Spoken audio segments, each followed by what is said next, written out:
provided evidence of the fact that there is money credited to Christo account.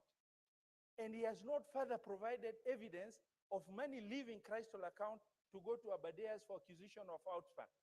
And the legal counsel expects, by concentrating on non-issues with the petitioner, that these issues will be swept under the carpet. The other issue that I need to bring out. Yesterday we were shown videos. The videos indicated utterances of the president in Muranga, where the president made a statement in trying to validate the statement of shareholding and the country being a company. They showed the president making a statement of nyinyi mumepata share yenu. But that was a statement of inclusivity in context, as opposed to the deputy president's statement everywhere he has gone. That is, assertive utterance of exclusivity within the population in this republic. Mr. Speaker, sir, Article 145 of the Constitution and 146, 2A indicates that should the unforeseen eventuality happen, where the president ceases to be, God forbid, the deputy president takes over to finish the term of that presidency. The question I kept on asking myself, can this deputy president, can I really call this deputy president my president in the context of this division that has been ongoing? Mr. Speaker, sir, when you are the second in command in the country and you sit,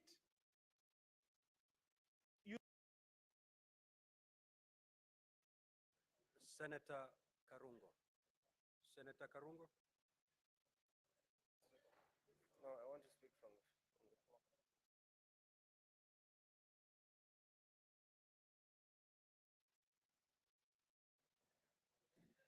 Thank you very much, Mr. Speaker, for the opportunity to oppose this motion.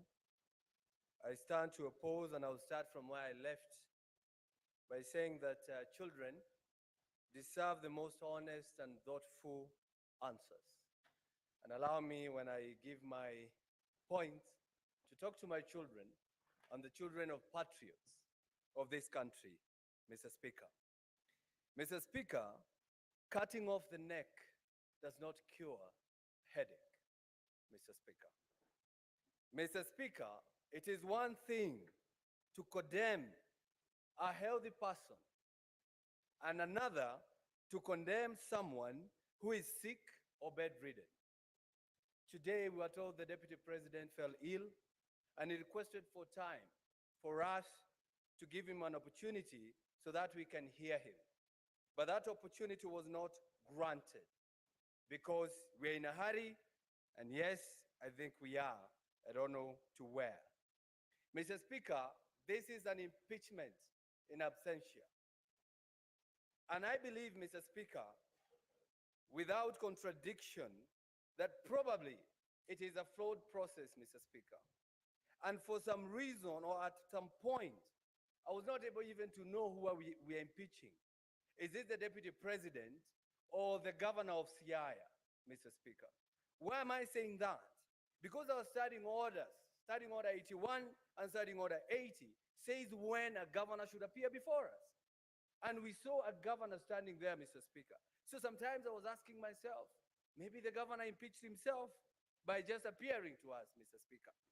And I want to tell you, Mr. Speaker, when you listen to Mr. Mutuse, the main witness, when we ask him questions, he was saying this is just a prima facie, prima facie, prima facie. I'm not a lawyer. I Googled, and it says, prima facie says on first sight. So we are impeaching the Deputy President on allegation of at first sight. Mr. Speaker, we don't even love at first sight nowadays. But we have made the process of impeaching a Deputy President so easy than kicking out a nagging boyfriend or a nagging girlfriend.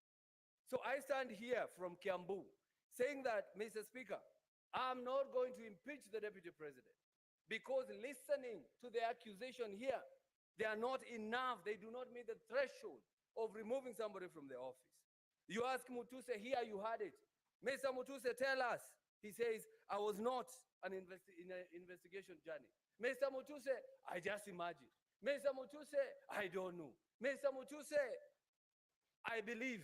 Mr. Mutuse, Senate, believe me. Even if you don't believe me in one occasion or in one ground, just take one, the one that you love, Mr. Speaker. Mr. Speaker, it's sad that my brother, a person from my area or my region, the deputy president of this country, is being impeached. And I want to talk to the majority leader, person I really respect, and also the senator for Bomet, Mr. Sigei. When we hope to save a brother, remember us when we ask you to save our brother, Mr. Speaker. Mr. Speaker, as I conclude on this issue, Mr. Speaker, he who assesses the integrity of others must exemplify an even higher standard of integrity on himself.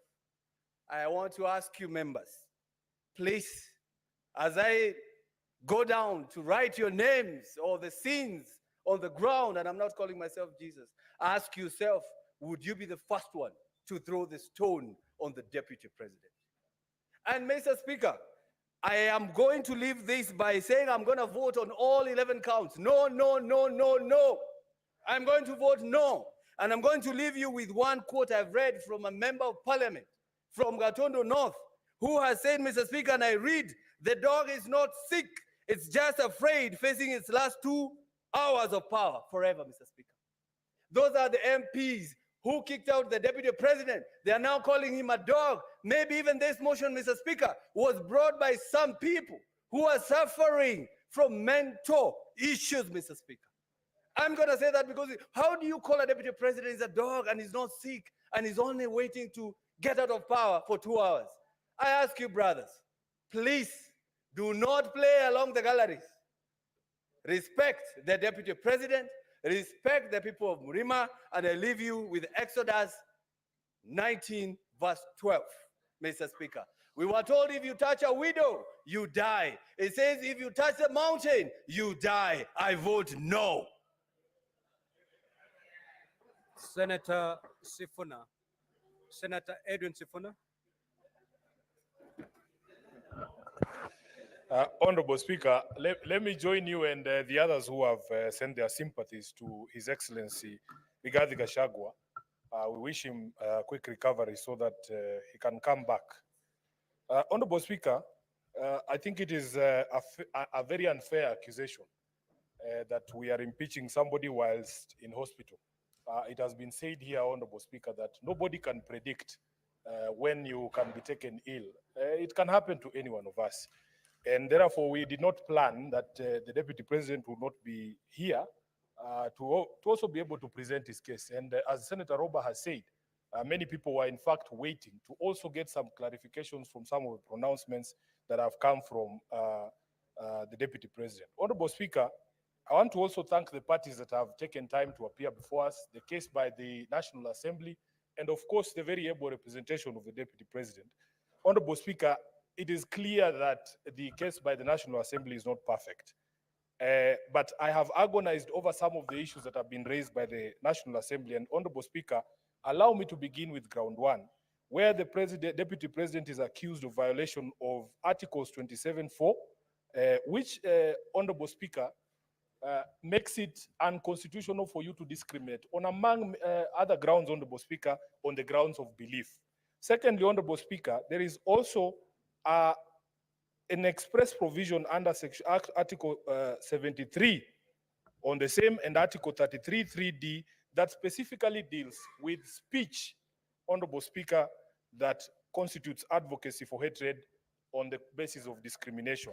Honorable Speaker, yesterday when I put this question to the legal team of the Deputy President, I was expecting a proper explanation, but of course, you also that they chose to throw snide remarks. Senator Gataya and Senator Tabitha. Please pause my When time. Senator Tabitha, you're speaking, Pause my the time. senators give you a pin drop silence. The same must be extended to the Senator for Nairobi City. Sit down, Senator Mofire. Proceed. So, Honorable Chair, Honorable Speaker, yesterday when I put this question seeking clarification to the defense team, they chose instead to make snide remarks about appointments that have been made recently of members of my party, ODM. Honorable Speaker, I have agonized about some of the things that the Deputy President has said. In fact, in my entire time as an elected leader, I've met the Deputy President only once, and this is the second occasion when he was in the House. And both of them, honestly, were very sad events. The first one was a funeral, and these proceedings can also be likened to a political death if the House decides to impeach him. But Honorable Speaker, on that occasion, I did tell him to his face my position on some of the utterances that have come from him, that in fact, I strongly objected to those pronouncements. His legal team sought to hide behind these coalition agreements. I have agonized over what to do with an agreement, Honorable Speaker, that ousts the mandate of constitutional bodies. For instance, Honorable Speaker, you are told that in the agreement, positions that especially are essentially are supposed to be available to all Kenyans through advertisement by the Public Service Commission, like permanent secretaries, have already been dished out. So what am I supposed to do with a contract that ousts the mandate of the PSC, a constitutional body? What am I supposed to do with a contract that ousts the mandate of this House, Honorable Speaker? For instance, to vote for the person who sits in the chair that you sit in. And if memory serves me right, Honorable Speaker, members who are not signatories to the coalition agreement of Kenya Kwanza, in fact, participated in voting for you to become the Speaker. And many of them were members of my political party, ODM, although, of course, I was not one of them. Honorable Speaker, there is a position in law about what to do with illegal and unconscionable contracts. I feel that the Deputy President wasted an opportunity to give clarification on his pronouncements that, Honorable Speaker, he chooses to hide behind a contract that I consider unconstitutional is something that I have agonized over. Honorable Speaker, one of the questions that was posed to him is what, I remember a discussion about which is what are the strongholds of ANC and, and Ford Kenya. And somebody said that it is Western Kenya. Honorable Speaker, as SG of ODM, I know for a fact that Busia County is an ODM county. In fact, if you look at the statistics at the Register of Political Parties, the county with the highest membership in ODM is not Homa Bay or Siaya. It is actually Busia County. So the question I'm being asked by my members from Busia is, Honorable Speaker, if a member of ODM who resides in Busia wanted to be a permanent secretary, does he take his application to the local Ford Kenya office so that he can access the 30% for Western Kenya?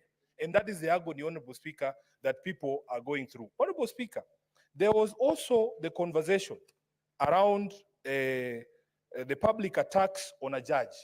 As a lawyer, as an advocate of the High Court, sworn to defend the Constitution, I agonize over what I'm supposed to do with public attacks on judicial officers, Honorable Speaker, people that I appear before seeking justice for my clients.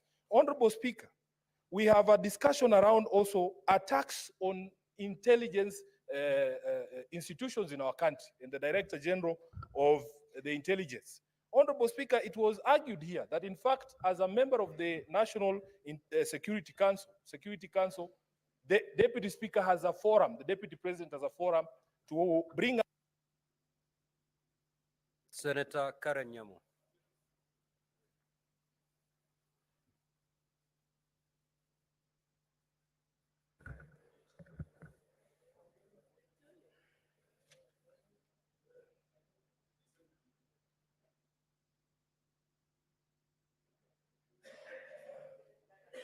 Thank you, Mr. Speaker. I can assure you, Mr. Speaker, none of us is enjoying these proceedings of an impeachment motion against the Deputy President, and particularly those of us from the government side, the Kenya Kwanza coalition. And for obvious reasons, Mr. Speaker, because he has been our leader, we have been in the trenches with him, fighting for this government. And so it has come to this, and I can assure you we are not particularly very excited about it. I personally have interacted with him on numerous occasions. If you look in the internet, Mr. Speaker, you will see photos of me dancing with the Deputy President, Mr. Speaker. I have followed these proceedings very keenly. All the 11 counts. One, the gross violations of the Constitution, Article 10(2), the one that talks about the conduct of public officials, including the Deputy President. The one that talks about him being a principal assistant of the President and an extension of the presidency, Article 147, that talks about his insubordination, and one that Sifuna has talked about, Article 160, that deals with undermining public institutions, and particularly the judges, Mr. Speaker. I have been born and grown up in Nairobi County, in Eastlands particularly. And where I come from, when we grow up, we are not even aware of each other's tribe. Our neighbor could be from any other tribe. And so when I hear the Deputy President talking and allocating shares to citizens, I am aware that he's excluding more than half the population of Nairobians from service delivery, the same people that me and Sifuna are always here fighting for, every day, for allocations and for services, Mr. Speaker. And as if that was not enough, he was in the CBD the other day, addressing Nairobians in the Kikuyu language, assuming that all Marikiti traders are Kikuyus. Mr. Speaker, nothing can be further from the truth. And sowing seeds of tribalism in Nairobi is very, very dangerous. If you have seen the slum setup, where people live together, all tribes together, I do not want to imagine if you sensitize these people and make them aware of their tribes and their lack of shares in their own country, Mr. Speaker.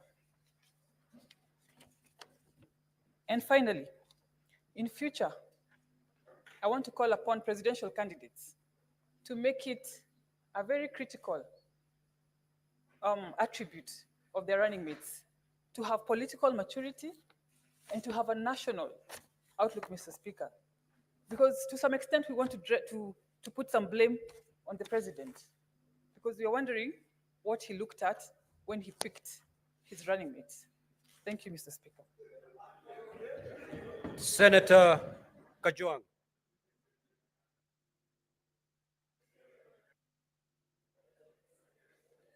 Mr. Speaker, as I make my comments on this motion, I'd like to wish the Deputy President of the Republic of Kenya, Rigathi Gachagua, quick recovery. He is still the President of the Republic of Kenya as at 9:19 p.m. on the 17th of October until any decision is made. He's still the Deputy President of the Republic of Kenya. We pray that God gives him the strength and God gives him good health to continue pursuing that responsibility. Mr. Speaker, the Council for County Assembly began his opening statement and his National Assembly, that is the Venerable James Orengo, with a quote from Scripture. Mr. Speaker, allow me also to go to Scripture. And this time I will go to the book of John. In the book of John, chapter 8, we get the story of the adulterous woman.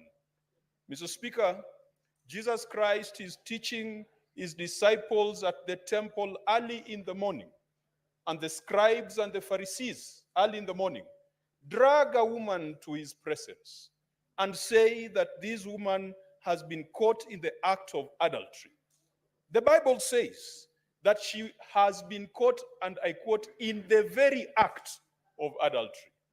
Mr. Speaker, what surprises me in this passage is that the woman who was caught in the very act of adultery has been produced, but the man who contributed to the adultery was not brought before Jesus Christ in the temple.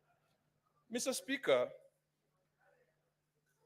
we have a man who has been brought before us for impeachment. We have been told that he's been a political adulterer.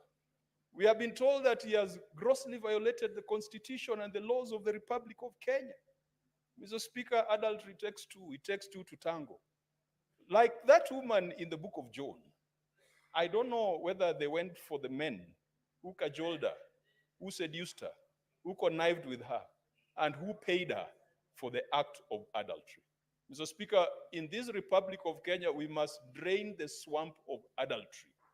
And today, just like back in the days when the law of Moses required that a woman who had been convicted or accused of adultery ought to be stoned to death, unfortunately, Mr. Speaker, it looks like the same punishment was not prescribed for men.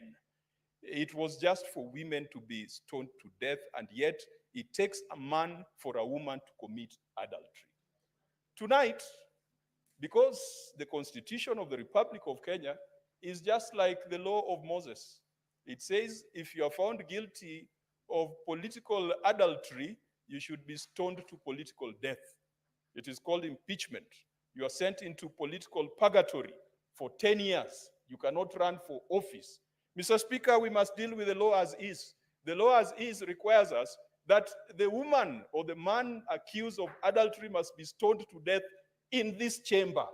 That is the law as it is. But Mr. Speaker, we must make sure that we bring those other men and women who commit and who encourage people to go into adultery so that they also face the same sentence and they also face the same judgment. Mr. Speaker, I am convinced that political adultery has been committed in the case before us. There has been a conversation about a dubious shareholding structure of the Republic of Kenya. If the Republic of Kenya was a corporation, as we have been told, or if it was a political party, then we would have 56 million equal shareholders from Moyale to Vanga, from Nyatike to Nyandiwa, from Bumala to Malaba. Mr. Speaker, it cannot be restricted to a geographical entity called a mountain. Mr. Speaker, I am convinced that political adultery has been committed in the intimidation and threats to judicial officers. I am convinced that political adultery has been committed in public attacks on our intelligence service. So, Speaker, where I come from, if you find your father naked, you don't proclaim his nakedness, you cover him. And we cannot then proclaim the nakedness of our intelligence service. Mr. Speaker, I am convinced that the Deputy Speaker has committed political adultery. Sorry, the Deputy President has committed, I am sorry, Deputy Speaker, has committed political adultery. And Mr. Speaker, for... Your time is up. Your time is up, Senator Murango.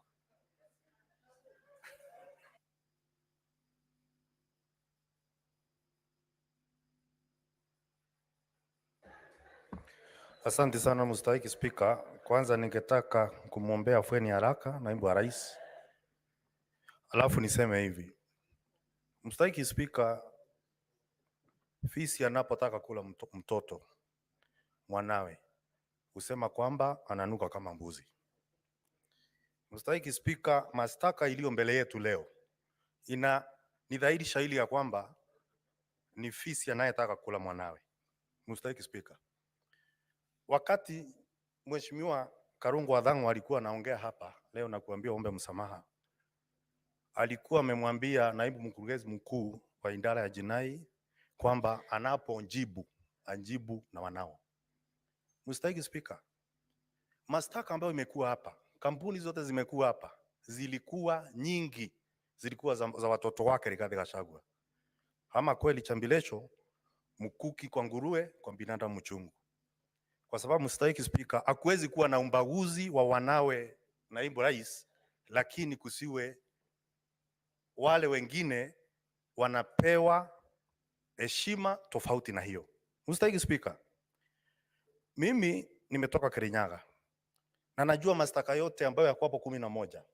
Kuna jambo moja ambalo mpaka ufanye kama utadhirisha mashtaka, na ni ushiriki wa umma ambao tuko na ushahidi mbele yetu. Mstahiki Spika, katika ushiriki wa umma ambao tuko na mbele yetu, isipokuwa picha za maofisi za CDF, alafu na takwimu ambazo zimetoka katika bunge la kitaifa, ambalo wale wote ambao walikuwa wametia sahihi kumondoa naibu ya rais ndo walioongoza katika ushiriki wa umma. Mstahiki Spika, ningeuliza itakuwaje, itawezekanaje mtu ambaye ametia sahihi kumondoa naibu wa rais halafu anaongoza katika ushiriki wa umma? Mbuzi atapata haki wapi katika mahakama ya afisi? Mstahiki Spika. Mstahiki Spika, ningetaka niseme ya kwamba ni rahisi kuangalia mashtaka na kuyaona kama inafaa kwa naibu wa rais ambaye ako hospitali. Najua ya kwamba naweza kuwa nimesimama hapa napoteza kuni nikichemsha mawe. Najua ya hivi. Lakini fisi alisema siku moja, hata aliambia mawe siku moja, hata kama hujaongea umesikia chenye nimesema. Mstahiki Spika, katika mashtaka yaliyo hapa, na sisi tunafaa kuongozwa na ushahidi, sio riwaya, sio hekaya za mbunwasi, sio fasihi. Mstahiki Spika, lakini tunazo hapa Mstahiki Spika, zote ni hekaya za mbunwasi. Hakuna ushahidi wote ambao tumepewa mbele yetu, lakini siwezi kusimama hapa halafu niweze kumhukumu naibu wa rais, kwa sababu pia katika kitabu ya Kolosai 3 mstari wa 13 inasema ukihukumu wengine wa hukumu venye wewe utataka kuhukumiwa. Sasa Mstahiki Spika, itakuwaje kwamba walioorodhesha mashtaka yaliyo hapa na kosa kuleta ushahidi tunafaa tuamini leo? Ni chuki ama ni uchungu gani ambao wako nao na naibu wa rais? Mstahiki Spika, unajua akuchukiae huwa anakuambia unamtifulia vumbi hata wakati unaogelea. Mstahiki Spika, mahali nilikotoka mimi nataka kitu ya kwanza kufanya ni kuwakilisha watu wangu, na waliniambia kwamba ushiriki wa umma ambao uko hapa hawakuhusishwa vilivyo, kwa sababu walioenda kule mashinani kufanya ushiriki wa umma walienda kufanya ushiriki wa umma wakijua matokeo yake. Mstahiki Spika, na kwa hivyo mimi nimeambiwa na watu wangu kutoka Kirinyaga yale mashtaka yote ambayo yamewekwa hapo, na kwa sababu tumekuchagua wewe uende pale utuwakilishe, tafadhali ukienda yote usikumbalie na hata moja. Mstahiki Spika, Mswahili usema lilompata peku na ungo ni lilo. Mstahiki Spika, wewe ni Mswahili, unajua kwamba ungo ni uteo ambao ni mpya, peku ni uteo, ungo ni uteo ambao ni mpya, peku ni uteo ambao unapepetea ambao ni mzee. Namwambia siku ya leo maseneta tukimhukumu naibu ya rais, yanayompata leo hata nyinyi mjue siku moja inaweza kuja ikampata, na ambaye atachukua msumari wa kwanza kumpigilia naibu wa rais, ningeomba kwamba asiwe ni mtu kutoka mlima. Huyu ni ndugu yetu, na kwa hivyo tunapokuja kumsurubisha katika msarambani, afadhali tuangalie akisurumbiwa, lakini mmoja wetu asichukue nyundo na msumari na nyundo kwenda kumsurumu.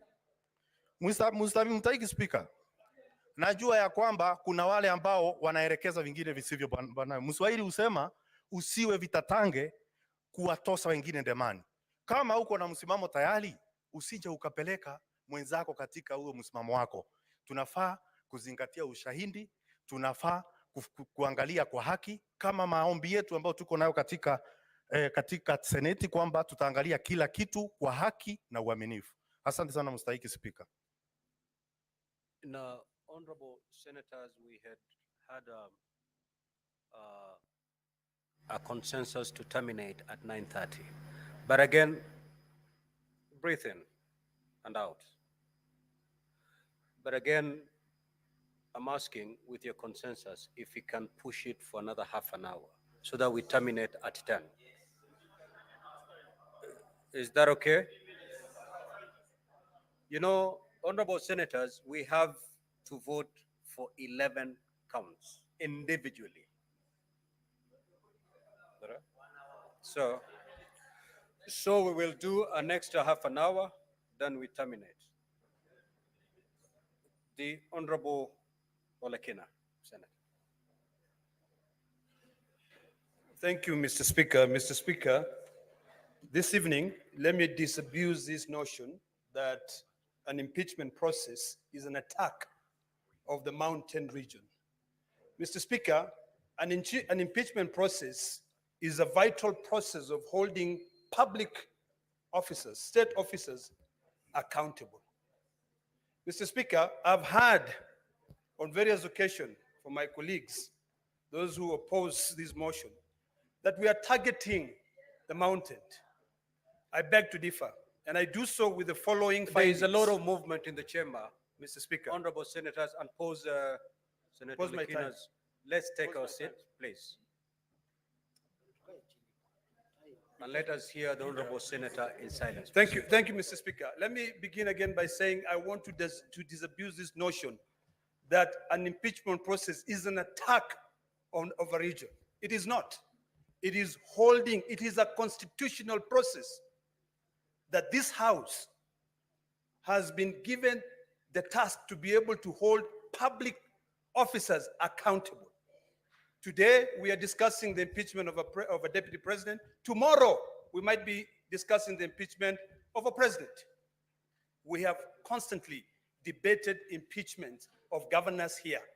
I've never had at one given time when people come up and say we are targeting a particular community. We are not, Mr. Speaker. Mr. Speaker, we have been entertained this afternoon or the last 2 days with the defense alleging that the shareholding utterances made by the deputy president is that he was referring to the shareholding of a coalition agreement.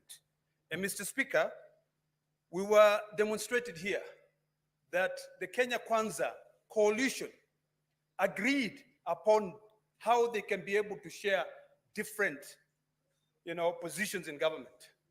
In fact, I thought they would say that the Speaker of this House was also negotiated. I believe when the Speaker of this House was proposed to be voted for, he was voted for by all the senators. And never have I seen the Speaker giving preference to the people of the coastal region. So, Mr. Speaker, I find I'm not convinced by the defense that the shareholding being uttered by the deputy president is based on a coalition agreement. Mr. Speaker, the defense attempted to respond to the allegation on ground 8, whereby they say that the utterances of the deputy speaker violate section 132 of the Penal Code. It is important for us to know what section 132 of the Penal Code says. It actually makes it illegal to utter, print, or publish words or acts that brings into contempt the lawful authority of a public officer. The decision made by Justice Esther Maina in her capacity as a judge of the High Court is protected by the position that she holds. So it is a bit unsensical for the deputy president to go out in public instead of following the due process of the law to be able to go out and appeal the decision of that judge. Until today, Mr. Speaker, the coercion which was used to be able to return the 200 million shillings back to the deputy president, that money must go back to the public. Mr. Speaker, the deputy president has got a forum. Article 240 of the Constitution puts him as one of the key members in the National Security Council. He has got a forum to be able to go out there and express his dissatisfaction with the NIS. When he calls a press conference and outright says that the Director General of the National Intelligence has completely brought that service into a halt, he was exposing the secrets of this country. And what he was doing is that he was actually saying that we have got no control.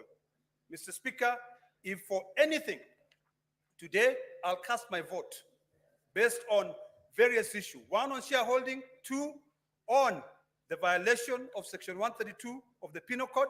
Three, on the issues of coercion.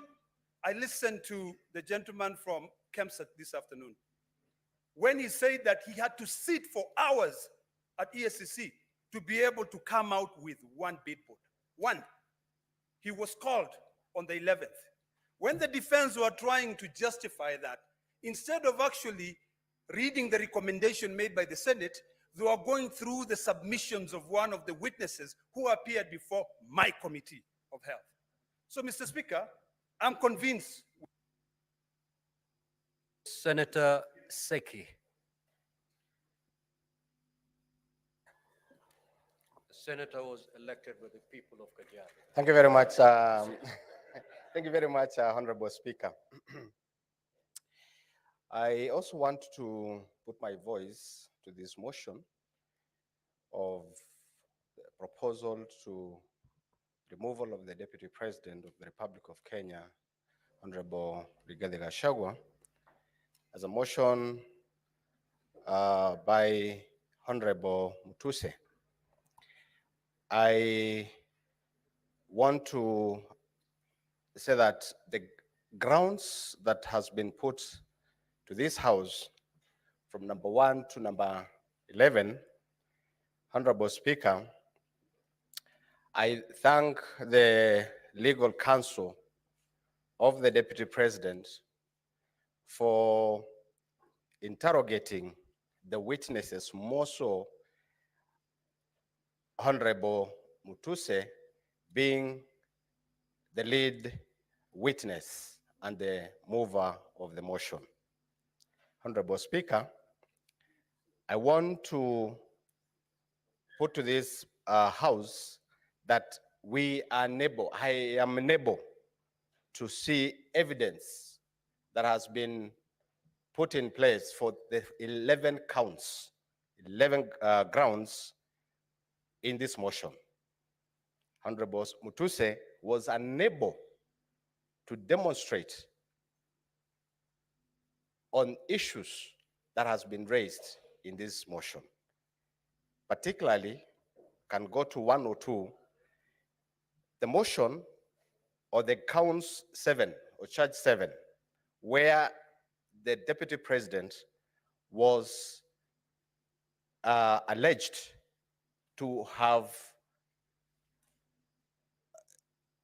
a 5.2 billion within his assets within that small period of time. Honorable Speaker, I understand that this witness was not able to explain and demonstrate that the Honorable Deputy President got the 5.2 billion because of the contracts that he has done with the government. He wasn't able to demonstrate that this money, 5.2 billion, was received or was the Deputy President received because of this, from this company, from another company, or this other company. There was no evidence on this count. Honorable Speaker, the kind of impunity I've seen in the issue of listing 22 companies without evidence of what the track of the monies or funds that has been done or that has been used to demonstrate that these companies are doing business with government was not there. This is impunity of a high order. To bring 22 companies and you are unable, as a move of the motion, to explain that this company A, company 1 to company number 22 have received or got money from government or from government institutions. But you just put it on the motion and it becomes something to impeach the Deputy President. Honorable Speaker, we have seen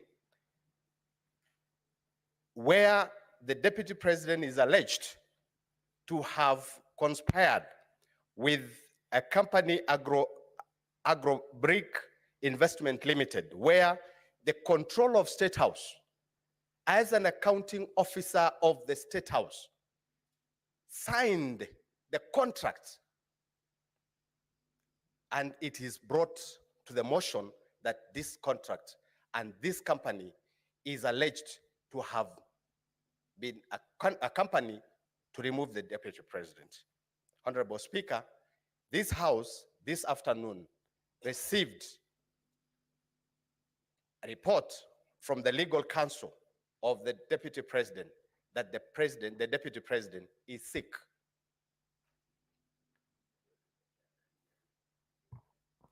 Now, we are ready.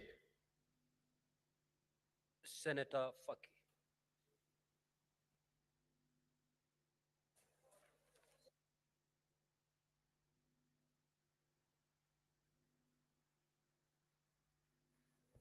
Asante Mheshimiwa Spika kwa kunipa fursa hii kuchangia mswada wa kumbandua naibu wa rais kutoka katika ofisi yake ya naibu wa rais wa Jamhuri ya Kenya. Mheshimiwa Spika, kwanza pia mimi nijiunge na wenzangu kumtakia afueni ya haraka naibu wa rais, kwa sababu tulikuwa ni matarajio yetu kwamba jioni ya leo angekuwa hapa kujitetea kwa madai kadha wa kadha ambayo ameletewa katika bunge hili ili kuweza kutakasa jina lake. Mheshimiwa Spika, nimeweza kuangalia mashtaka yake 11 na baadhi ya mashtaka ambayo nimeona kuwa yamenigusa ni kwanza, ni shtaka la kwanza ambapo ni kusema kuwa Kenya ina wenye hisa, na kwake wenye hisa ni wale ambao walipigia kura Kenya Kwanza katika uchaguzi wa mwaka 2022. Mheshimiwa Spika, hiyo imebagua makabila zaidi ya 47 katika nchi yetu, na sisi ambao tutatoka pwani, ambao kutoka mwanzo pwani ilikuwa si koloni ya Kenya, ilitupa mshtuko mkubwa kwa sababu tuliona kwamba tunazidi kutengwa katika mamlaka ya jamhuri yetu ya Kenya. Mheshimiwa Spika, shtaka la pili ambalo limenibamba ni la kuhusu ukiukaji wa sheria, na hapa nitaangazia shtaka la pili na shtaka la sita ambapo amekiuka sheria inayohusiana na uwiano katika nchi yetu ya Kenya na vile vile pia kuleta makabila na jamii zote pamoja. Mheshimiwa Spika, la tatu ni ukosefu wa nidhamu, swala la ukosefu wa nidhamu katika kumshambulia hadharani mkurugenzi wa shirika la ujasusi nchini mwetu. Mheshimiwa Spika, hii ilitokea mnamo tarehe 26 mwezi wa 6 mwaka huu ambapo naibu wa rais alikuwa Mombasa na akatoa taarifa ambazo zilihujumu usalama wa taifa, ambapo yeye kama naibu wa rais alikuwa na fursa ya kuweza kuzungumzia mambo haya katika serikali na vile vile pia hatua za kurekebisha zikachukuliwa.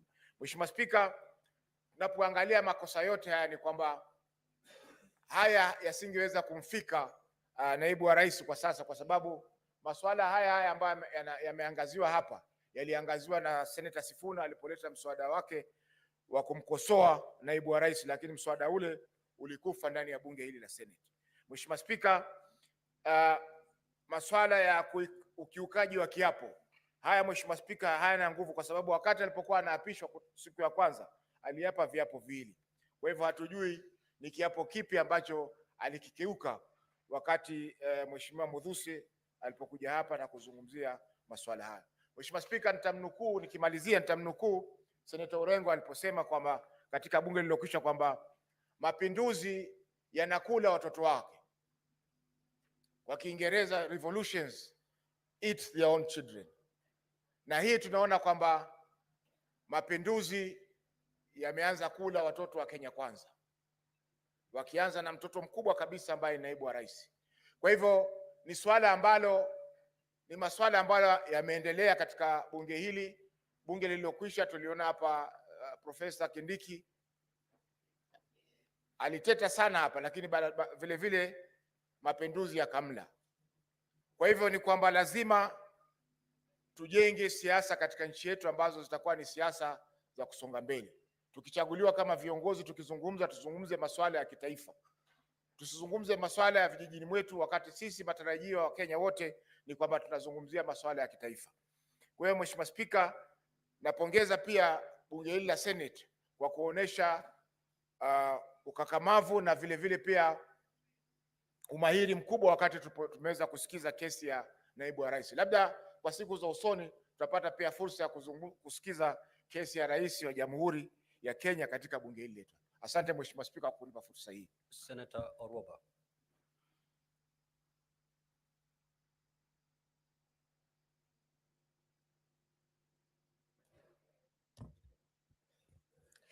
Thank you, Mr. Speaker. First of all, I want to say that this is not about a relationship. It's not about a friendship that has deteriorated. I have been hearing people say, if it's about a relationship, if it's about a marriage that has broken, why don't they go back and make peace and come together? No, Mr. Speaker. These two individuals, His Excellency the President and the Deputy President, did not come together so that they can live happily ever after and have children, Mr. Speaker. They came together so that they could deliver development to the people of Kenya, Mr. Speaker. So this, what we have been doing here for hours and hours, it pains me when I hear people saying, you know, about adultery and relationships and what, and I'm wondering, no, we have been here because of 11 counts, Mr. Speaker.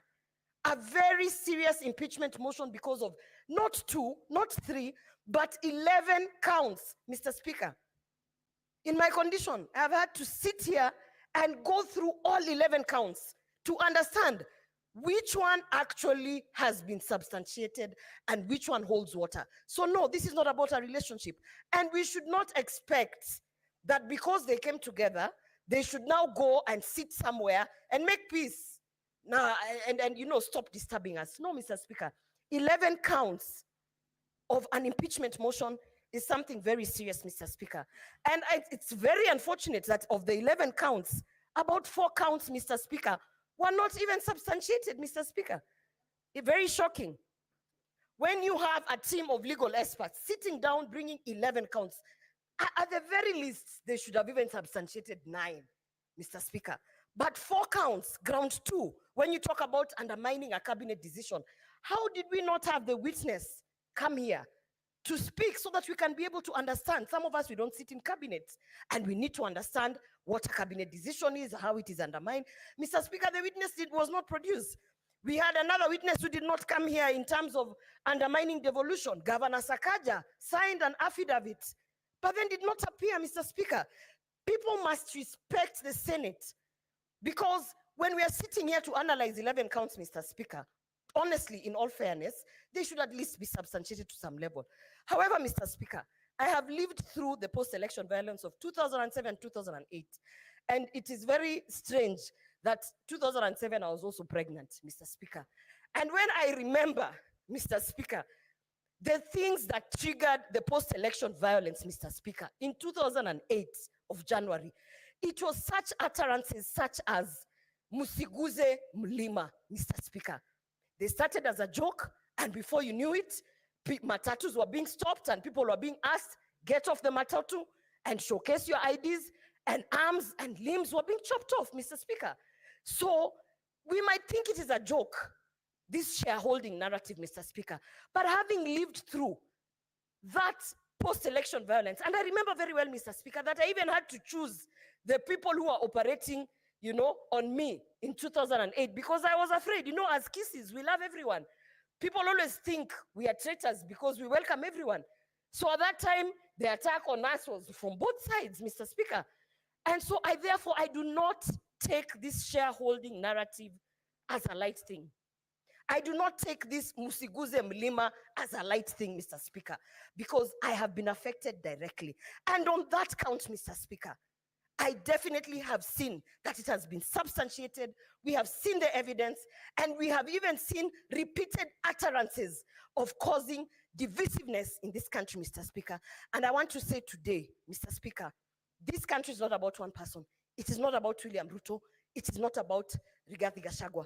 This country is about the 50 million Kenyans who have to live in peace and under the national unity, Mr. Speaker. And for that reason, Mr. Speaker, I want to say that on that shareholding narrative, I hold my ground, and I will definitely vote that he should be impeached.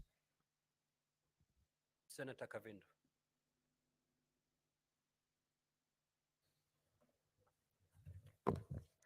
Thank you, Mr. Speaker, for giving me this opportunity. And let me start by telling His Excellency, the Deputy President of this country, Pole Sana, and we wish you a quick recovery.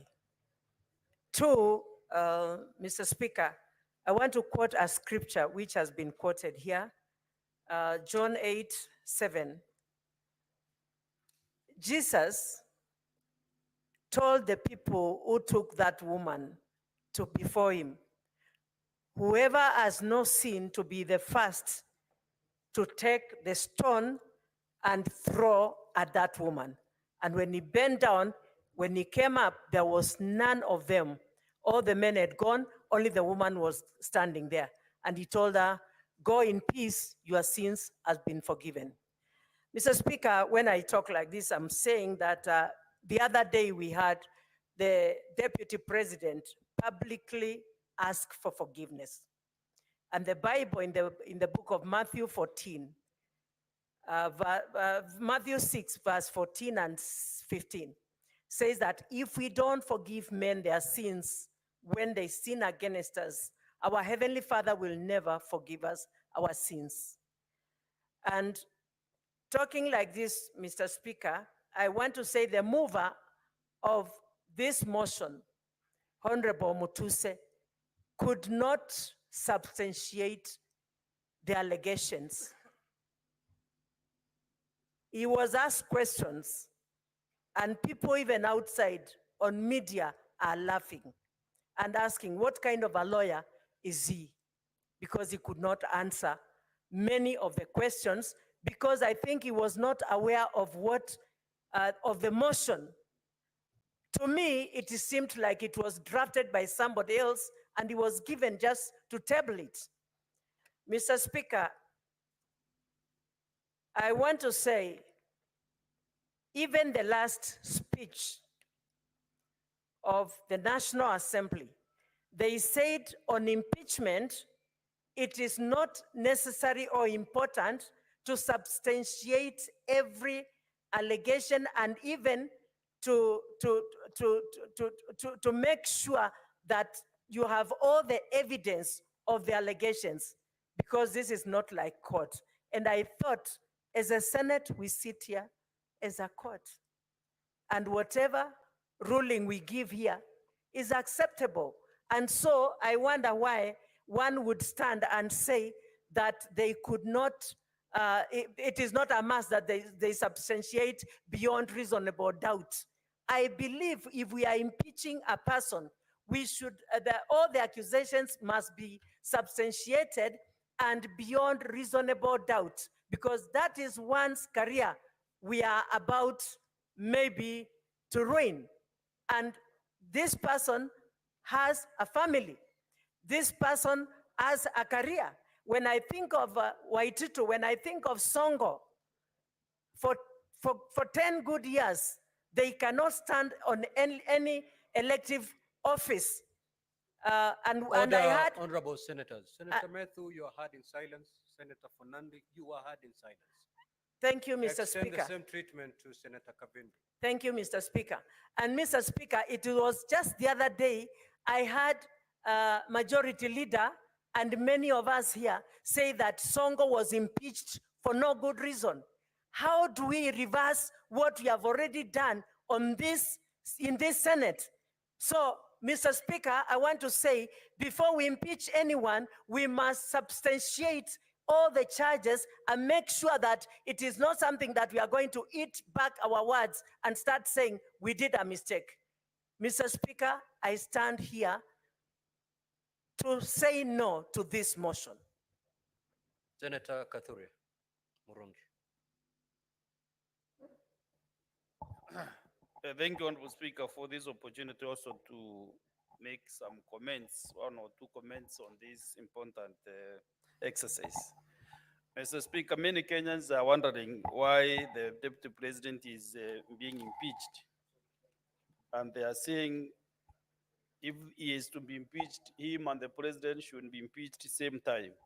Mr. Speaker, the articles in the Constitution, our Constitution has given the National Assembly and the Senate this mandate to do this exercise of checks and balances to our public officers. And Mr. Speaker, Article 145, which we used this afternoon even to determine whether to proceed or not, is very elaborate on how to the process of impeaching the Deputy President or the President.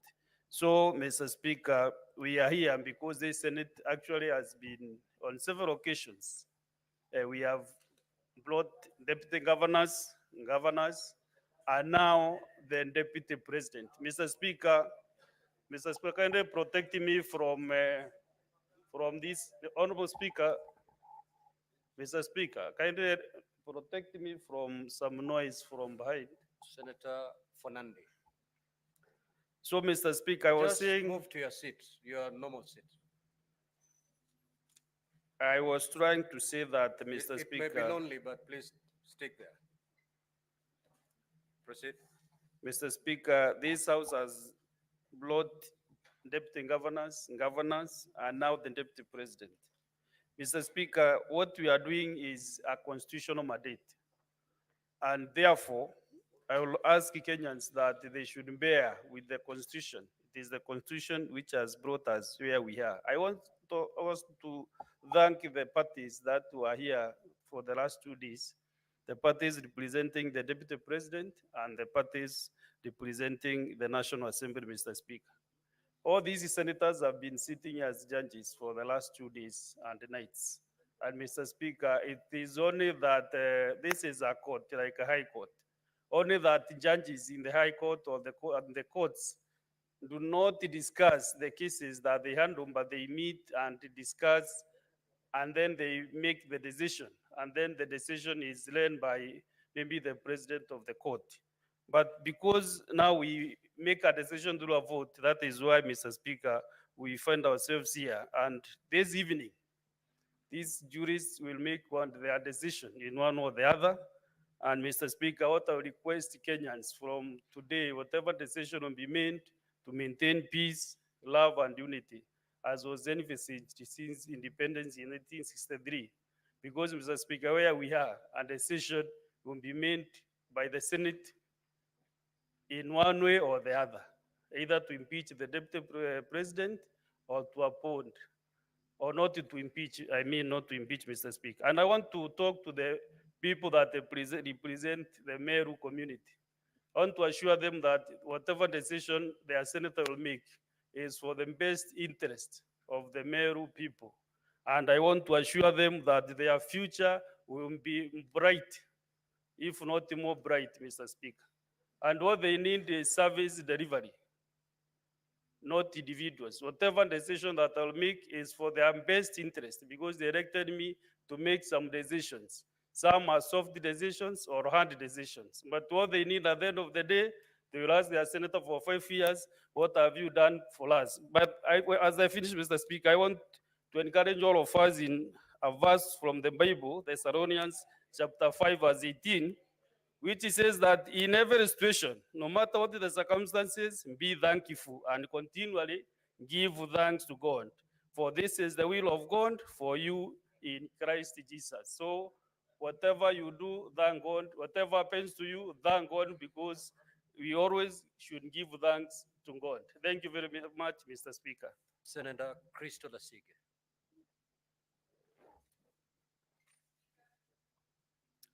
Speaker, the Parliament of Kenya has gone through a great deal in a very short amount of time, many firsts.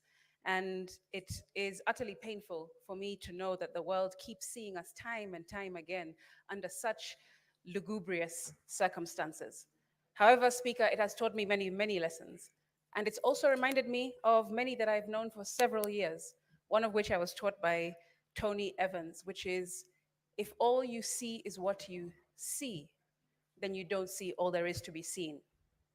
Speaker, I have never met the Deputy President. In fact, in the last 2 days, the first time we've ever shared any space together. And to be honest, I don't think that we have much in common.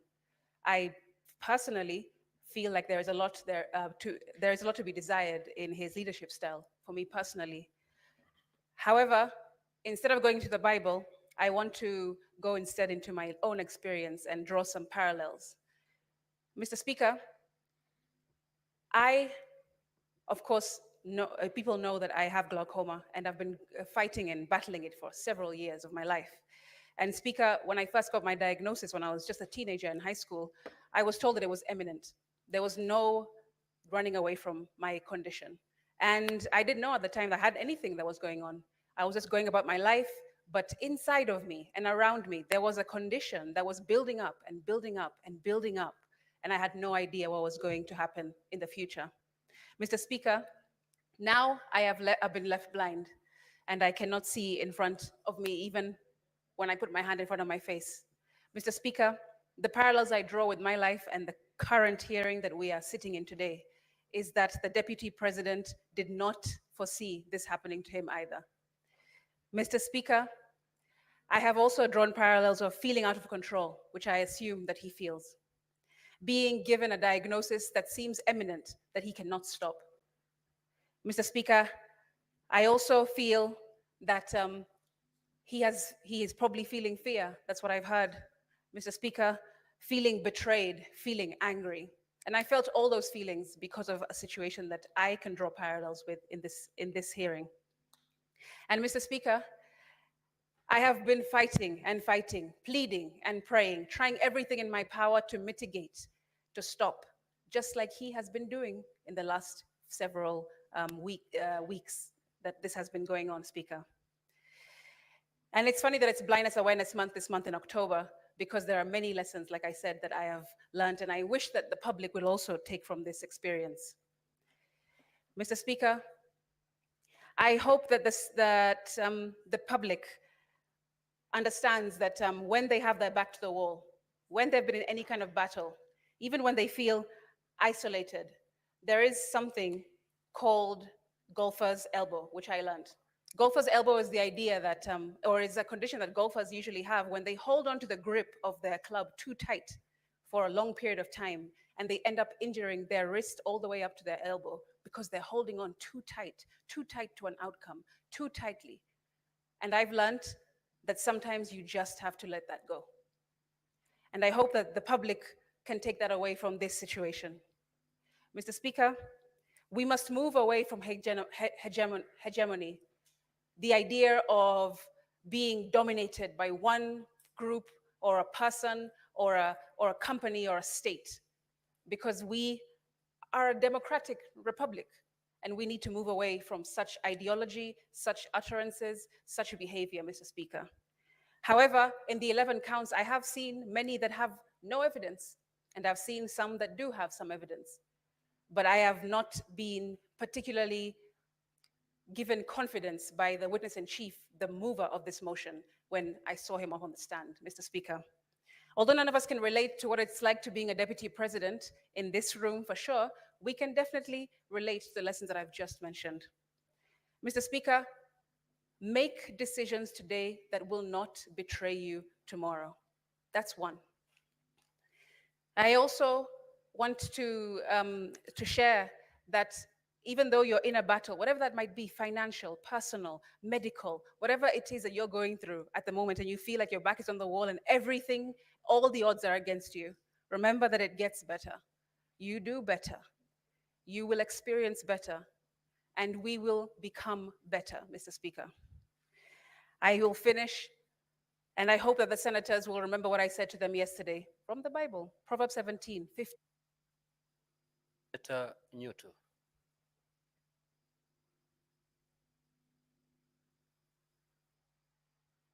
Mr. Speaker, thank you very much, Mr. Speaker. I think I cannot thank you more for affording me this opportunity at this late hour.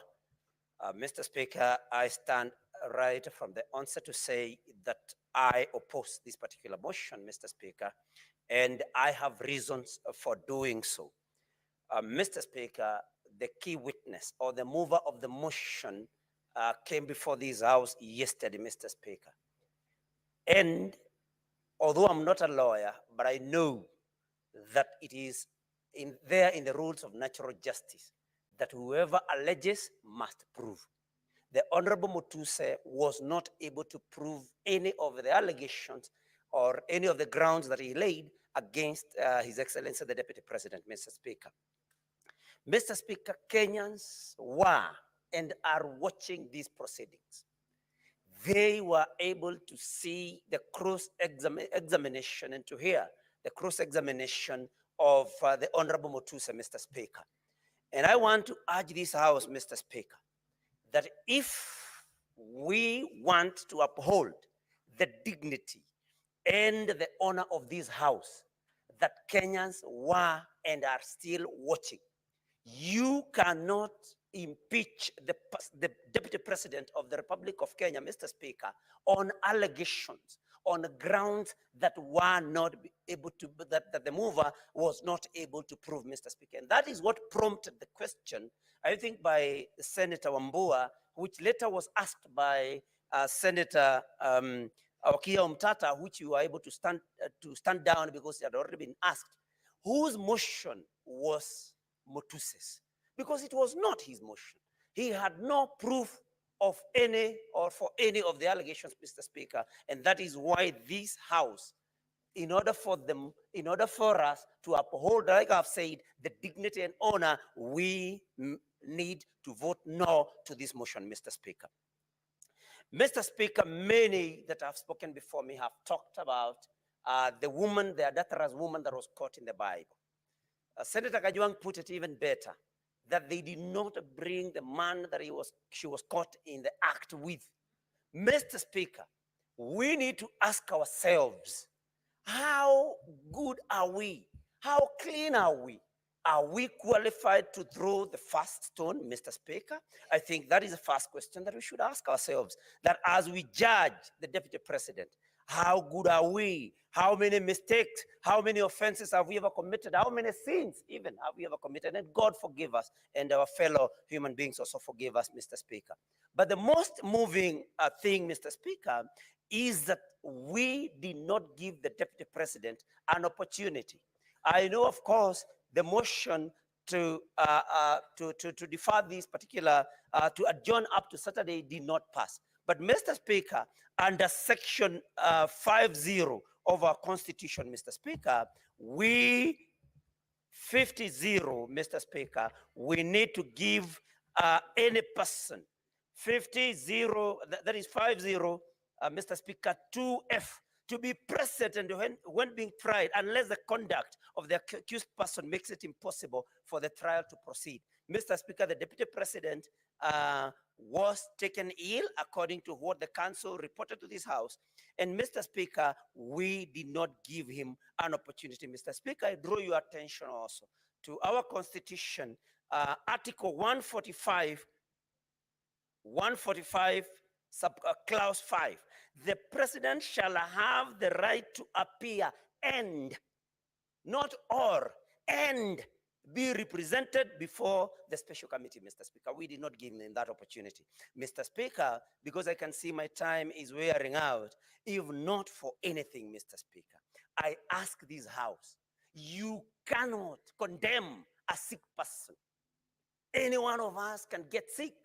I want to appeal to my colleagues, Mr. Speaker. Nobody chooses when to get sick and when to be in good health. You cannot, we cannot afford to judge a person, to condemn a person when they are in hospital, Mr. Speaker. And so I want to appeal to the members of this House that if not for anything else, you consider that the Deputy President has been taken ill and show the necessary compassion. And Mr. Speaker, I want to, my majority leader is here, and he made a statement that was very disturbing, that even those that are saying that it can bring division should.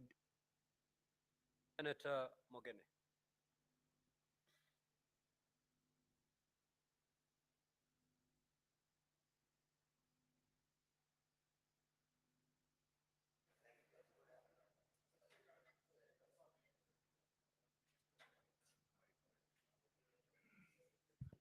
Mr. Speaker, sir, first on my own behalf and on behalf of the people of the great county of Nyamira, I want to send a message of quick recovery to His Excellency President Rigathi, and we wish him a speedy recovery.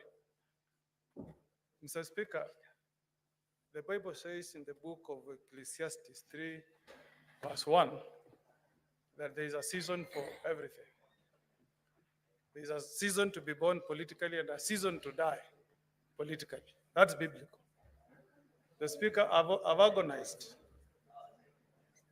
Mr. Speaker, I've gone through a lot of soul searching, Mr. Speaker, as I listened to the evidence that was tendered against as I listen, Mr. Honorable, Speaker. Just pause the time for Senator Mogeni. Let us allow Senator Mogeni to be heard in total silence, please.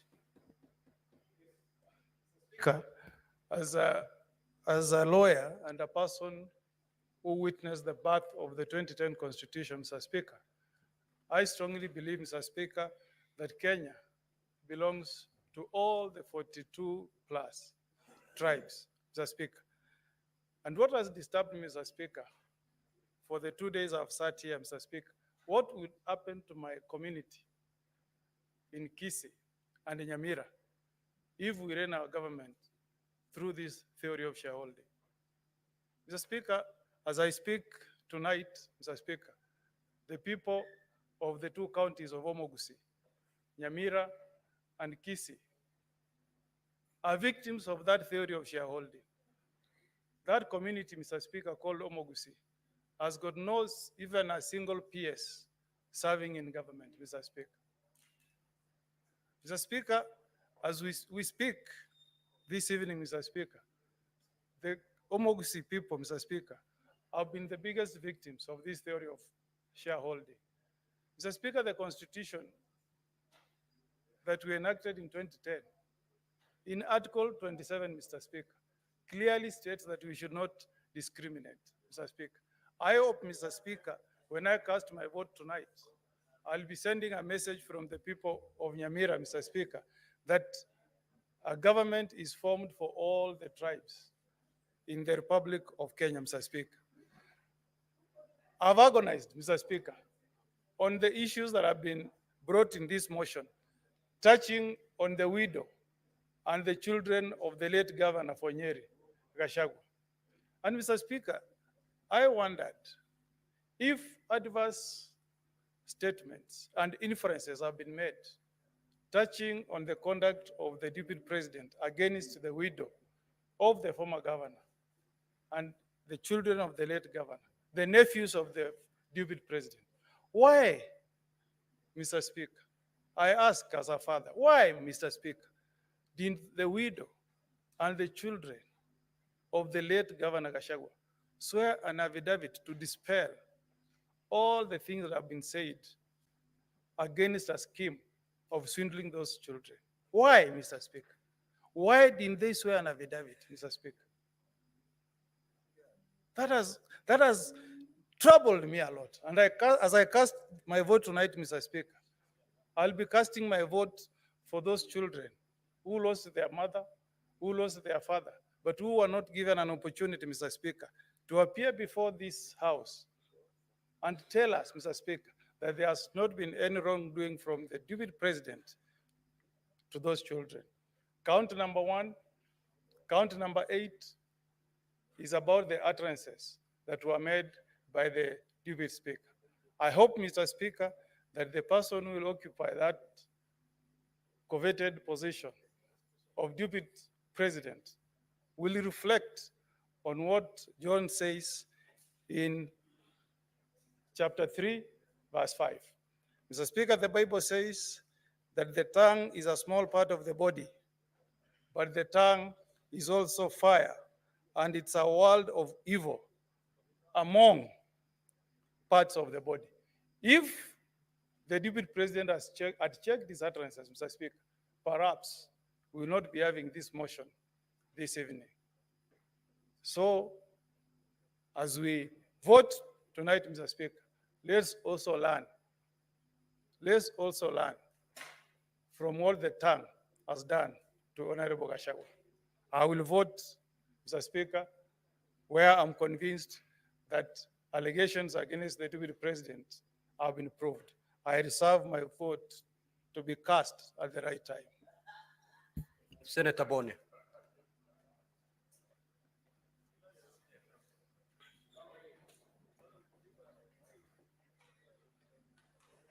Thank you, Mr. Speaker.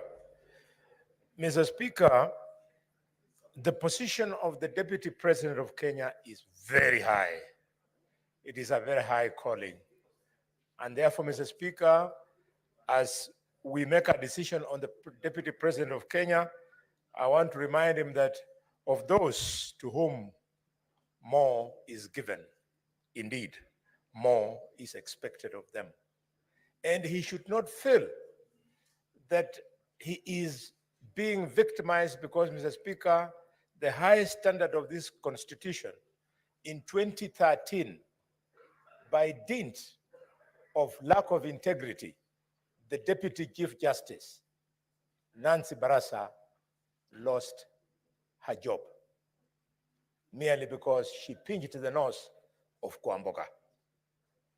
The Deputy President indeed did worse than pinching the nose of somebody. Mr. Speaker, the Deputy President, seeing the allegations against him, I can't imagine that he moves around with the moninga of man of faith and truthful man.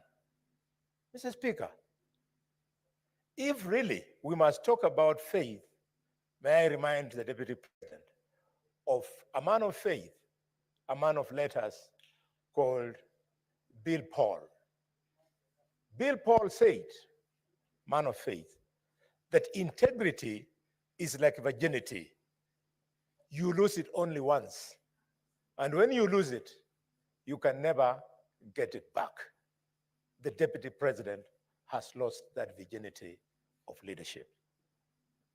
Mr. Speaker, coming from a community that paid for the price of inflammatory speeches in Likoni, in Molo, and in Trans Nzoia, if I had time, I would discuss what some of my relatives went through, including Pastor Yai from Ichina village.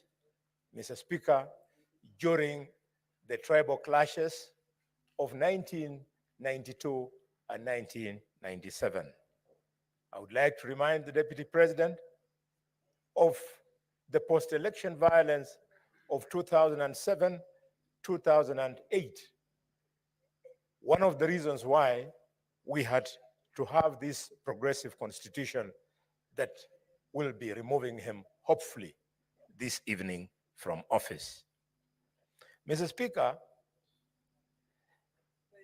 even as we ask the Deputy President to leave office, we must insist that the DCI and the ESCC and other investigative institutions must pursue this matter beyond this vote. I have on mind, Mr. Speaker, the activities of the intricate web of companies up to 22, so to speak. The reason I believe young Mutuse could not bring all this, dear senators, colleagues, is because effort requires money, requires time to do all that research. Some of them, you have to do clandestine for you to get information.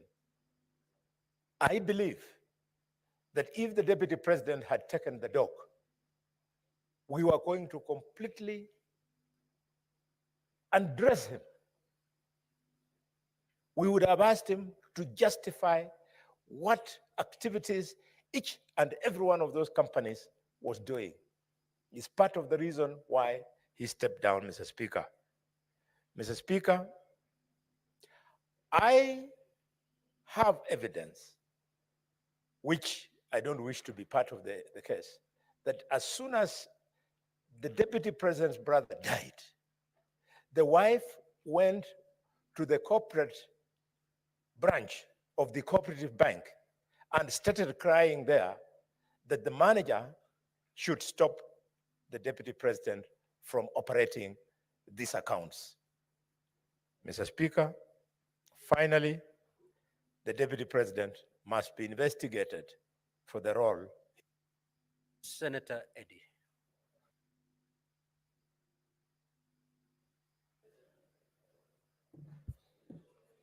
Mr. Speaker, I thank you and I recognize the pressure of time. Mr. Speaker, I am here because of the kindness of the people of Migori County who sent me here that at such a time, Mr. Speaker, I need to be cautious of the Article 125 of the Constitution, which requires us as a House that in matters such as this, Mr. Speaker, we must behave like judges, because under Article 125 of the Constitution, Mr. Speaker, we sit as a High Court, Mr. Speaker. And in the words of Socrates, Mr. Speaker, a judge is required to listen courteously, to answer wisely, to consider soberly, and definitely to decide impartially, Mr. Speaker. There were 11 charges, Mr. Speaker, that were put before us, Mr. Speaker, and they were put to us in the context of Constitution 2010, Mr. Speaker. The Constitution 2010, Mr. Speaker, came in the backdrop of two very important historic moments in this country, Mr. Speaker, that I must reflect on, Mr. Speaker. Number one, Mr. Speaker, is the section paper number 10 of 1965, Mr. Speaker. That section paper number 10, Mr. Speaker, divided this country into those who are important and those who are not important. The language that was used then, Mr. Speaker, was the idea of Northern Frontier District, Mr. Speaker, that then discriminated upon some communities, Mr. Speaker, against others, Mr. Speaker. Number two, Mr. Speaker, in 2007, Mr. Speaker, this country was divided on the basis of ethnicity, Mr. Speaker. And therefore, I rise to support this motion if my grounds, Mr. Speaker, after listening courteously and considering soberly, Mr. Speaker, are more than half of the charges, Mr. Speaker. And I find that ground 1, 5, and 6 on the utterances of the deputy president, Mr. Speaker, violate Article 91 of the Constitution and Article 232 of the Constitution. We cannot have political parties, Mr. Speaker, that are founded on the basis of ethnicity and dividing national resources on the basis of ethnicity, Mr. Speaker. Number two, Mr. Speaker, that would make the ground number 4, which actually also happened to be reason number 4 for why the deputy president must leave office, Mr. Speaker, at the violation of Article 160 of the Constitution, Mr. Speaker, of undermining the judiciary, Mr. Speaker. There was an imminent threat to the judges there, Mr. Speaker. You realize that in my judgment, Mr. Speaker, I excuse ground number 8 on the basis of the fact that there was no proof that there was a petition that was not filed, Mr. Speaker. But on the threat, Mr. Speaker, I think that the deputy president stands impeached, Mr. Speaker. Ground number 9, Mr. Speaker, on NIS, Mr. Speaker. We know that this country has faced serious terror attacks, Mr. Speaker. And the moment the deputy president, Mr. Speaker, showcases the secrecy of deficiency in our security infrastructure, Mr. Speaker, and you know that under Article 240, he has platforms to be able to express himself, Mr. Speaker, it is a violation of the Constitution, Mr. Speaker. Lastly, on ground number 11, Mr. Speaker, on bullying KEMSA official, Mr. Speaker, it has been proven here beyond reasonable doubt, Mr. Speaker, that the deputy president is not a member of the company that was listed. He's not an employee of that company, Mr. Speaker, yet he goes ahead and makes calls on behalf of that company, Mr. Speaker. That is impeachable. Lastly, Mr. Speaker, I must call the Council of the deputy president to order, Mr. Speaker, especially Council Paul Muite, Mr. Speaker, for actually practicing law indecent, Mr. Speaker. You cannot say that at the level of the deputy president, Mr. Speaker, he was okay in this house the entire time, and then when asked, you are saying you cannot be able to account for his whereabouts, and you know that the deputy president, Mr. Speaker, also must be able to be taken care of by the DG of Health, Mr. Speaker, who could have given us a document to be able to substantiate whether the deputy president is sick, Mr. Speaker. While I say sorry to the deputy president, Mr. Speaker, I think this kind of deceit should also be tantamount to further impeachment, Mr. Speaker. I do therefore say that on ground 2, 3, 7, 8, and 10, they are not substantiated. But on ground 1, 5, 6, 4, 9, and 11, Mr. Speaker, this is a fight against tribalism that is done by one individual that then we must. Senator Osotsi, unfortunately, you only have 4 minutes because we terminate at exactly 10:30.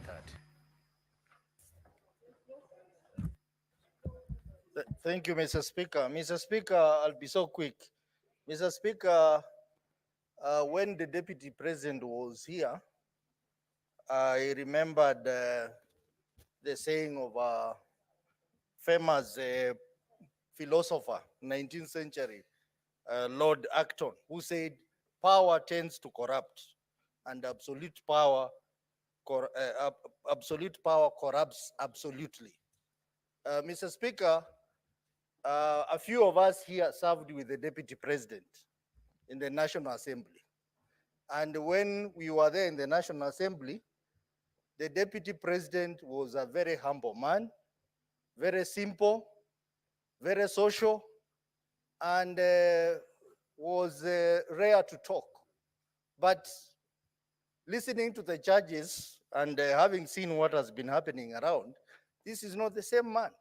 This is a different man. So indeed, I want to agree with this philosopher that power tends to corrupt and absolute power corrupts absolutely. And this is, it may affect all of us here. So there is something we need to learn from what has happened today. Mr. Speaker, I also want to congratulate the members here for their decency and maturity in conducting a fair trial. Mr. Speaker, it is not true that the Deputy President has not been given a hearing. We had to adjourn this House for 2 hours to wait for the witness to come. He didn't come. And Mr. Speaker, you know that the tradition of this House, that sometimes we receive written submissions. We do that in our committees. We do that in public participation. So the members who are saying that he was not given a fair hearing is that is not true, because this House tried as much as possible to get the Deputy President to come. Mr. Speaker, a lot has been said about various laws and articles of the Constitution that the Deputy President has violated. But one important article of the Constitution that runs through all the charges, Mr. Speaker, is Article 131 of the Constitution, which read together with Article 147, clearly says that the Deputy President is a symbol of national unity. That is not the case, Mr. Speaker. Mr. Speaker, if you go ahead, Article 131(2) says that the Deputy President, by dint of Article 147, should respect and uphold and safeguard the Constitution. That is not the case. The Deputy President should promote and enhance the unity of the nation. That is not the case. The Deputy President should promote respect for diversity of the people and communities in Kenya.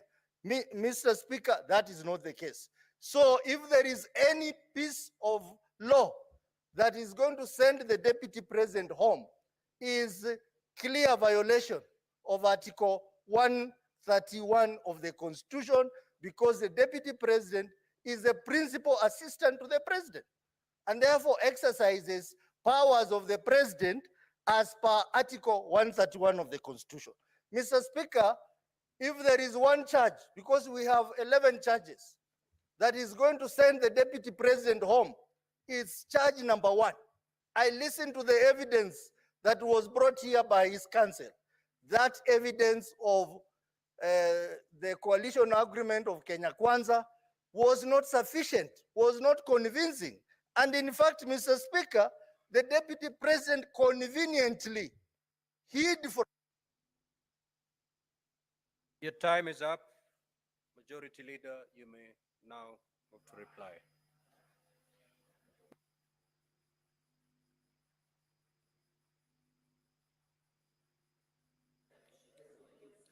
Mr. Speaker, sir, I beg to hereby reply, having listened to the contributions of my colleagues on this very important motion on trial by impeachment of the Deputy President, Honorable Rigathi Gachagua. I want to thank colleagues that have taken time to give their views, both in support and those opposing this motion, because that's how you grow a democracy, Mr. Speaker. We may not all have to agree on the same subject matter, Mr. Speaker, but the chance to even speak and say what you feel about an issue is an important attribute. Indeed, Mr. Speaker, I agree with the contribution that was made by one of the advocates for the assembly, that comparing what you're doing today with previously what used to happen, where in the 1 o'clock news, vice presidents will be changed without any notice. And the elaborate process, Mr. Speaker, that we have gone through up to this point is great for our country. Mr. Speaker, I appreciate the National Assembly, the team of the Deputy President, Mr. Speaker, that has presented us with information to help us make a fair judgment of this case. Mr. Speaker, I strongly disagree with those that hold the view that the Senate hasn't been as fair to the Deputy President as perhaps they would have expected.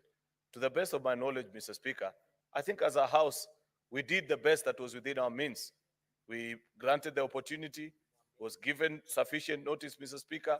It is only in the unfortunate circumstance of this afternoon where he was taken ill, Mr. Speaker, and I'd wish to take this time to extend my message of goodwill to him and wish that he can quickly recover and get on with his other duties, Mr. Speaker, both as a human being and should, whichever way this vote goes, Mr. Speaker, because it's not in my hands, but in the hands of the 67 jury that are here, Mr. Speaker, that he shall continue to thrive.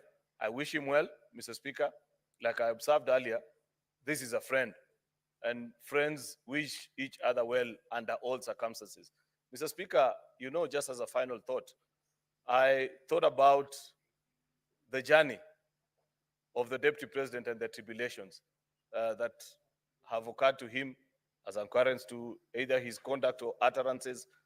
And I'm reminded of a book I once read, Mr. Speaker, by Senegalese satirist Osman Sembene, a book called Hala, where, Mr. Speaker, a very rich businessman by the name El Haji looks and desires a beautiful young lady by the name Ngone, and finally takes her in as a third wife.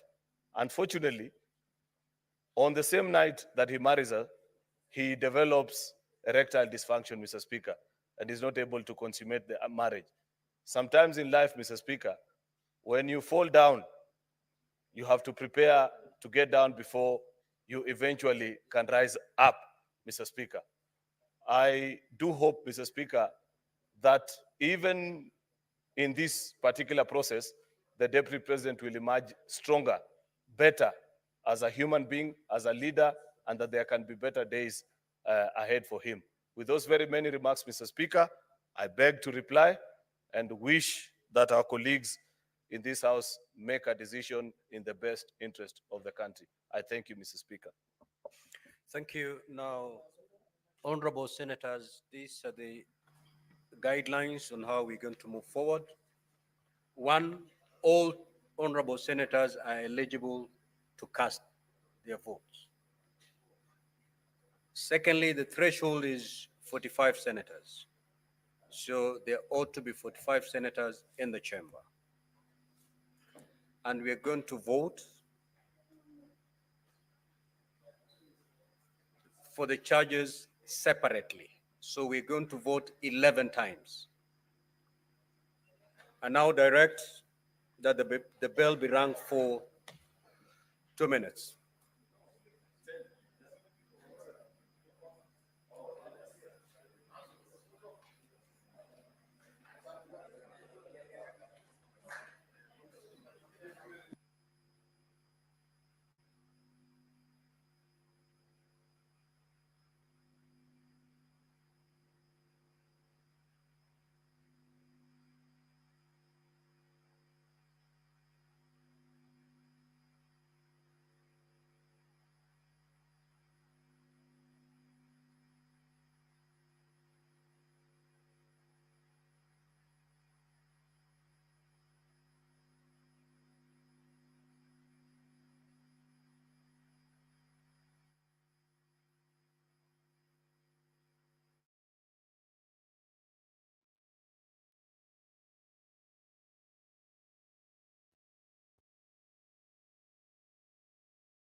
Good evening.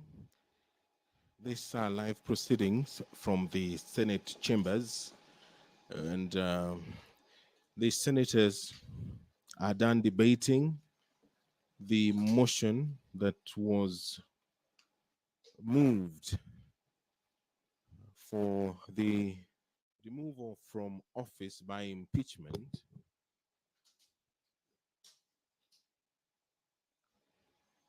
You're watching live pictures from the Senate where debate has been concluded.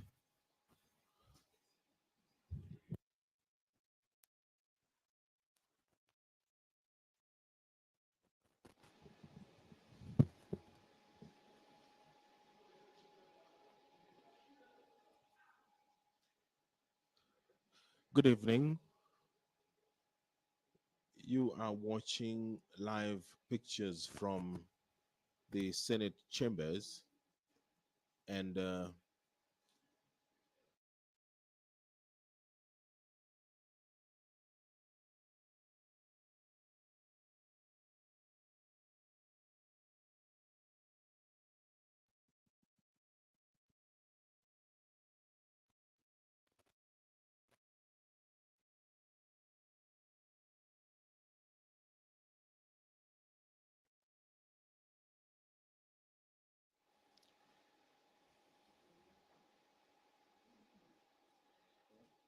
the senators are done debating the motion that was moved seeking the removal from office by impeachment the deputy president of the Republic of Kenya.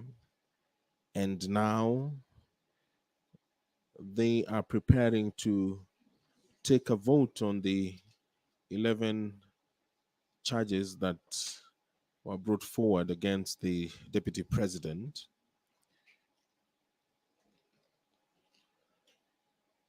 Charge 1, gross violation of Articles 10, Sub-Article 2A and B and C, Article 27, Sub-Article 4, Article 73, Sub-Article 1A and 2B, Article 75, Sub-Article 1C,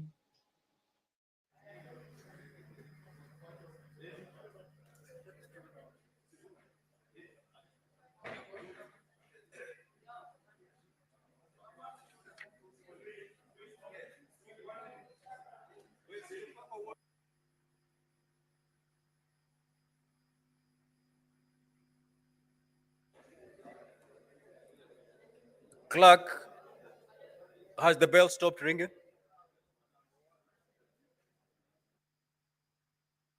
Sergeant at Arms, kindly close the doors and draw the bar.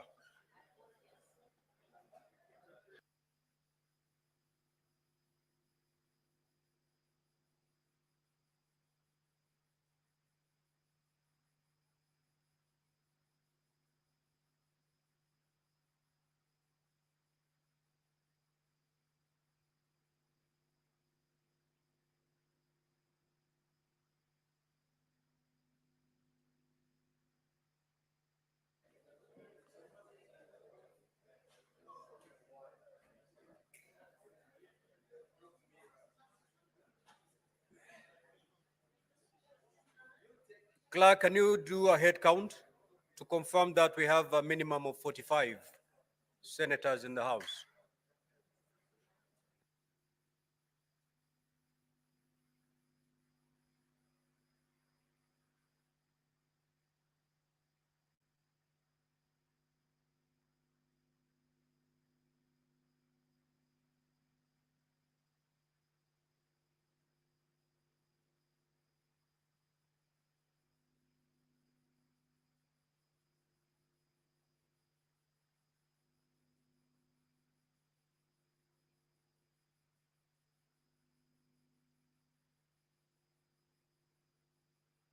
Order, honorable senators. Majority Leader, you may take your seat.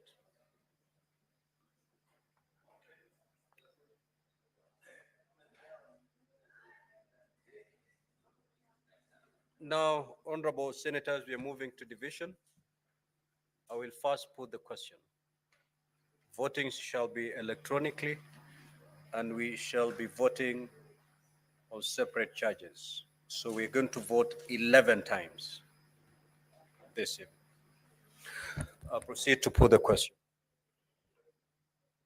Honorable senators that are aware that the National Assembly on the 8th of October 2024 resolved, with the support of 282 members, being at least 2/3 of all members of the National Assembly, that pursuant to the provisions of Article 145(2), as read with Article 151(b) and 2 of the Constitution, and Standing Order 65(2) of the National Assembly Standing Orders, His Excellency Rigathi Gachagua, EGH, Deputy President of the Republic of Kenya, be removed from office by impeachment on the grounds specified in the special motion. Whereas by a letter reference NA/DLP/TBO/MTS/2024 into brackets 25, dated the 8th of October 2024, and received in the office of the Speaker of the Senate on the 9th of October 2024, the Speaker of the National Assembly informed the Speaker of the Senate of the approval of the special motion by the National Assembly, and further forwarded to the Speaker of the Senate documents in evidence of the proceedings of the National Assembly.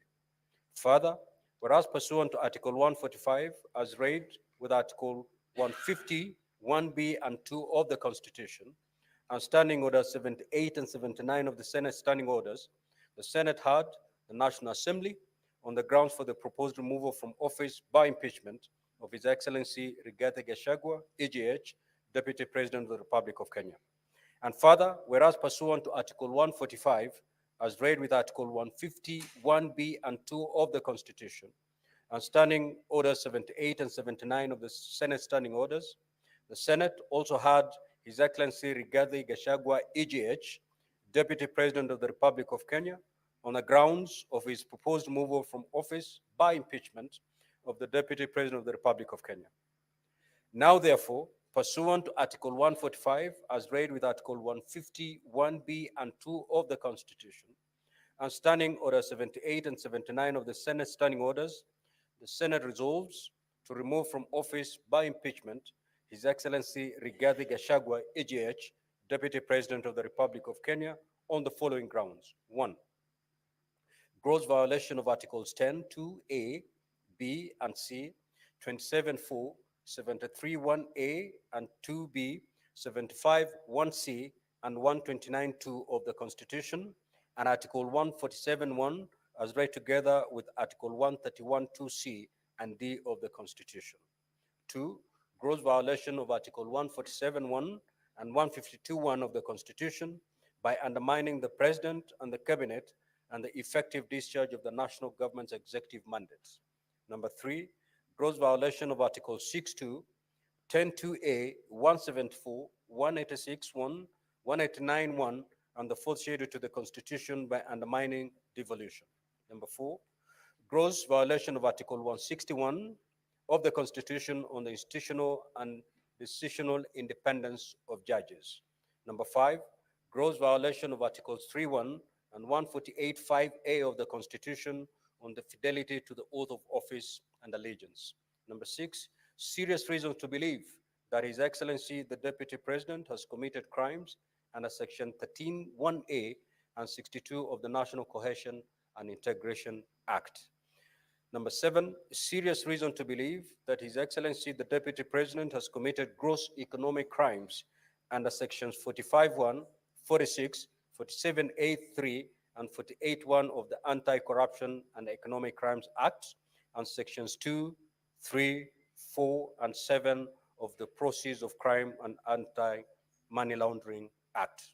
Number 8, serious reasons to believe that His Excellency the Deputy President has committed crimes by continuously misleading members of the public through false, malicious, defensive, and insightful remarks that are contrary to the provisions of Section 132 of the Penal Code and Section 29 of the Leadership and Integrity Act.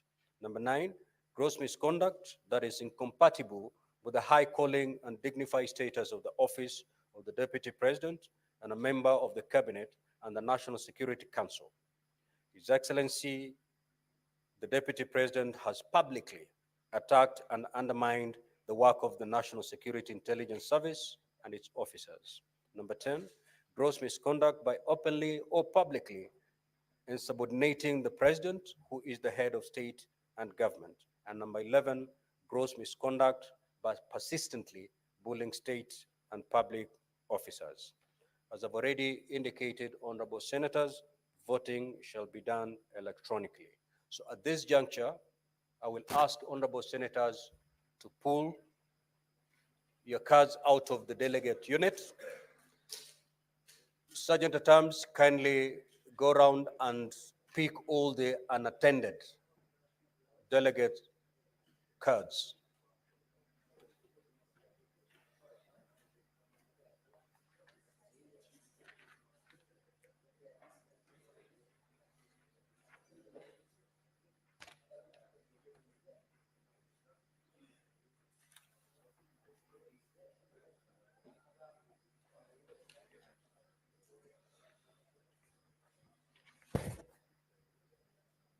Sergeant at Arms, if you're done collecting the unattended cards, we're good. Now, honorable senators, you may log in back. As indicated earlier, we'll be casting our votes 11 times. So the vote you're going to cast at the moment is for charge allegation number 1, which is gross violation of Articles 10(2)(a), B, and C 27(4). I had already read it out. So from this moment, it's beamed on the screens. So honorable senators, once you've logged in, you may now proceed to vote.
Senator Tabitha Keroche, may you move to dispatch and get some assistance.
We're now going to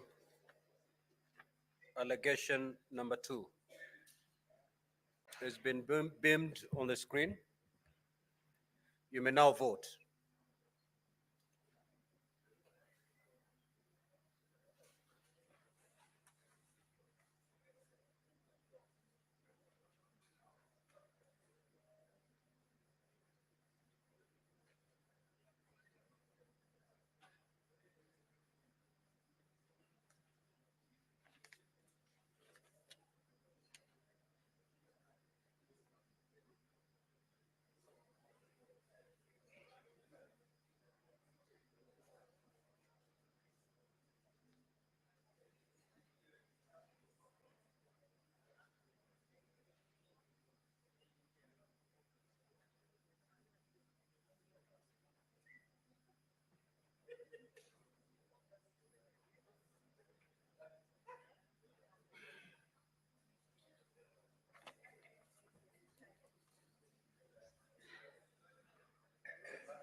We shall now move to ground number 3, allegation number 3.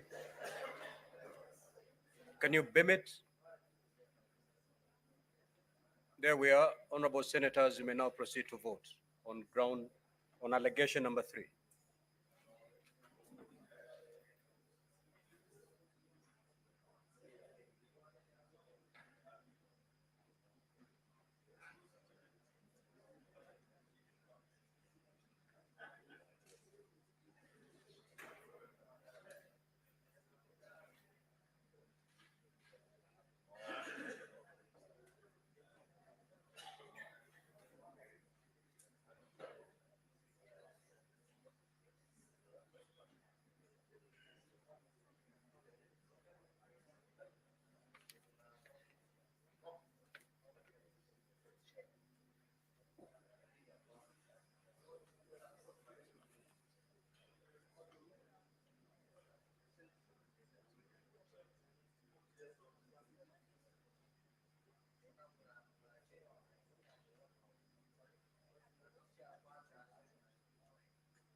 We are now going to allegation number 4. Let it be beamed on the screen. Honorable Senators, you may now proceed to vote on ground number 4.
Honorable Senators, we are now moving to vote on charge number 5. You may now proceed to vote on charge number 5.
Honorable Senators, we are now moving to allegation number 6.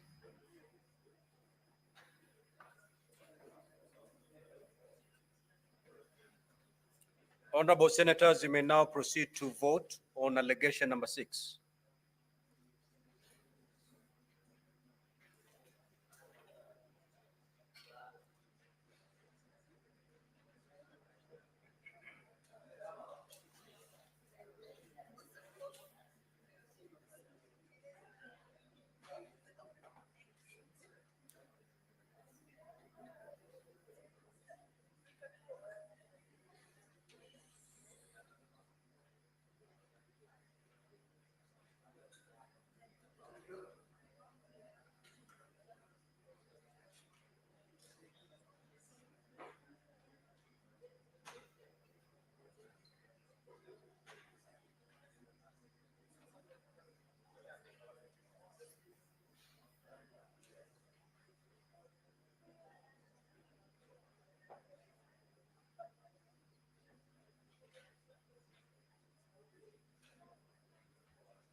Honorable Senators, we are now going to move to allegation number 7.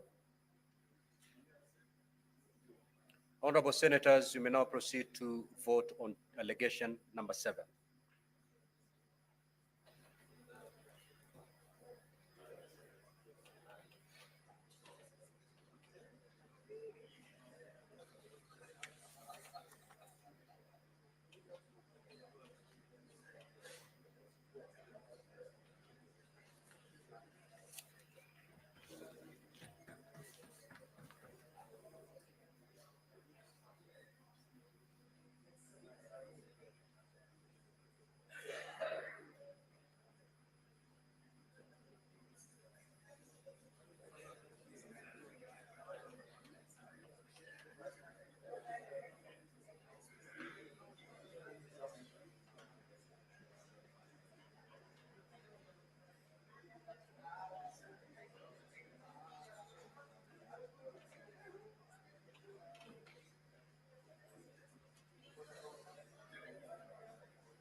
Honorable Senators, we are now moving to ground number 8.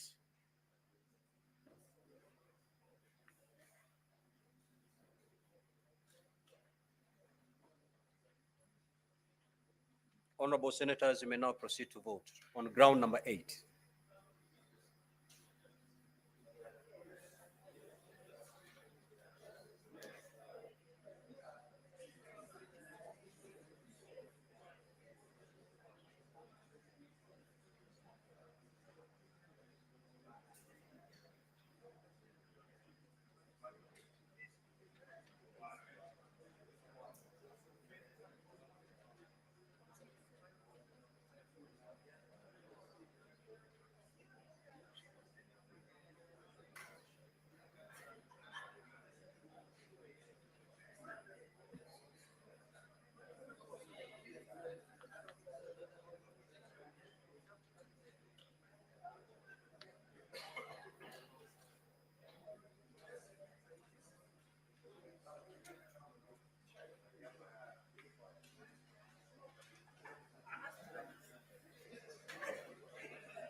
Senator Karungo, just come to the dispatch, Senator Karungo, and cast your vote.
Honorable Senators, we're moving to charge number 9.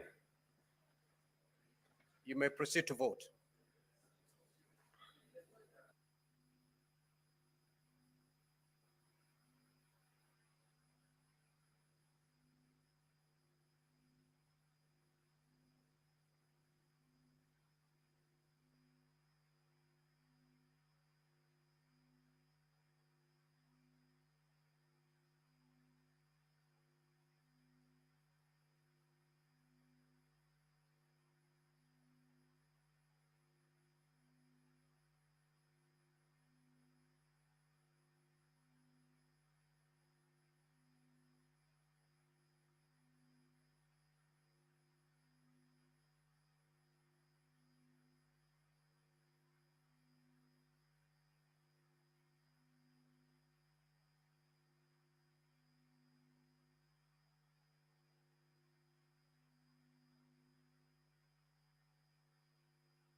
Honorable Senators, we're moving to charge number 10. You may now proceed to vote.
Senator Boni, proceed to dispatch and cast your vote.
Honorable Senators, we're now moving to the final charge, charge number 11. You may proceed to vote.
Honorable Senator Methu, proceed to dispatch. Senator Karen Nyamu, likewise. Senator Alan Chesang, proceed to the dispatch. Senator Karungo, proceed to the dispatch. Oh, yeah.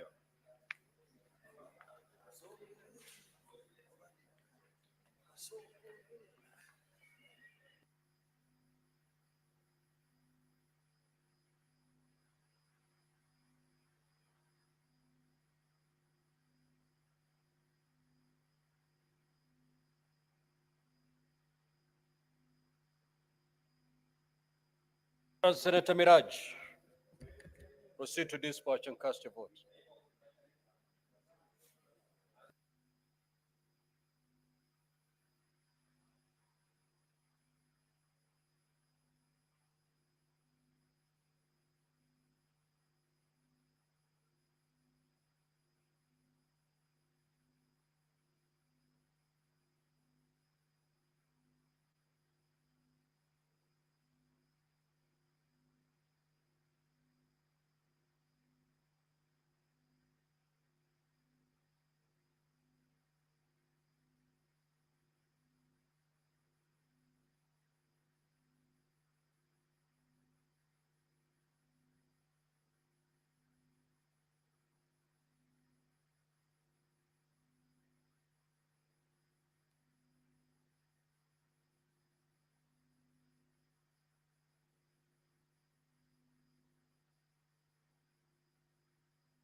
Senator Ojenda, proceed to dispatch.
Order, honorable senators. Senator Okoit Omtata, Senator Bass, and Senator Oroba. Please take your seats.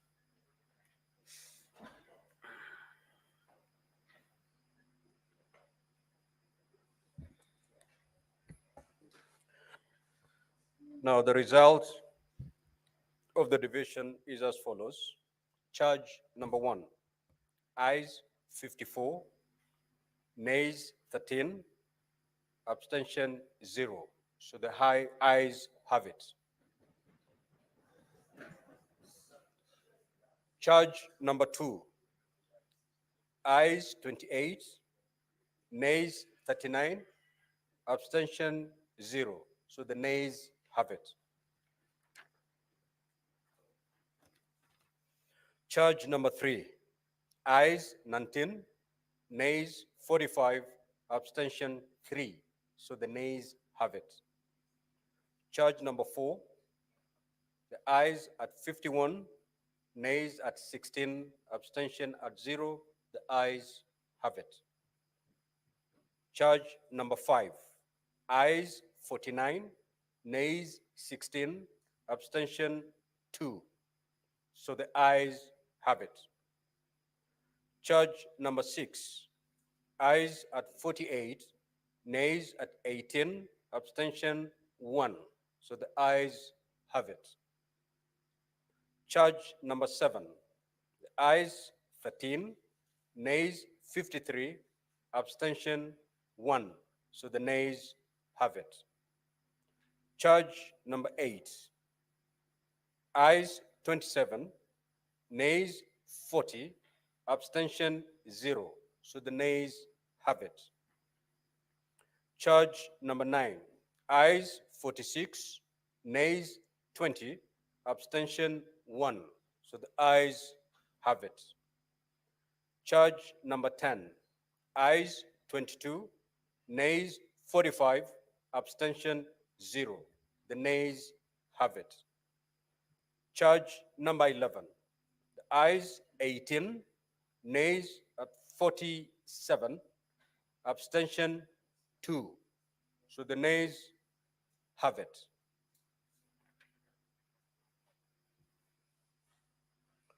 Now, honorable senators, the result of the division indicate that the Senate has upheld the following impeachment grounds. 1, gross violation of Articles 10(2)(a), B, and C, 27(4), 73(1)(a), and 2B, 75(1)(c), and 129(2) of the Constitution, and Article 147(1) as read together with Article 131(2)(c) and D of the Constitution. 4, gross violation, ground number 4, gross violation of Article 161 of the Constitution on the institutional and decisional independence of judges. Ground number 5, gross violation of Articles 3(1) and 148(5)(a) of the Constitution and the fidelity to the oath of office and allegiance. Ground number 6, serious reasons to believe that His Excellency the Deputy President has committed crimes under sections 13(1)(a) and 62 of the National Cohesion and Integration Act. Ground number 9, gross misconduct that is incompatible with the high calling and dignified status of the office of the Deputy President and a member of the Cabinet and the National Security Council. His Excellency the Deputy President has publicly attacked and undermined work of the National Security Intelligence Service and its officers. Now, honorable senators, pursuant to Article 145(7) and 151(b) and 2 of the Constitution, and Standing Order 78(8) of the Senate has resolved to remove from office by impeachment His Excellency Rigathi Gachagua, AGH, the Deputy President of the Republic of Kenya. Accordingly, His Excellency Rigathi Gachagua, AGH, ceases to hold office. I thank you. You may rise, honorable senators.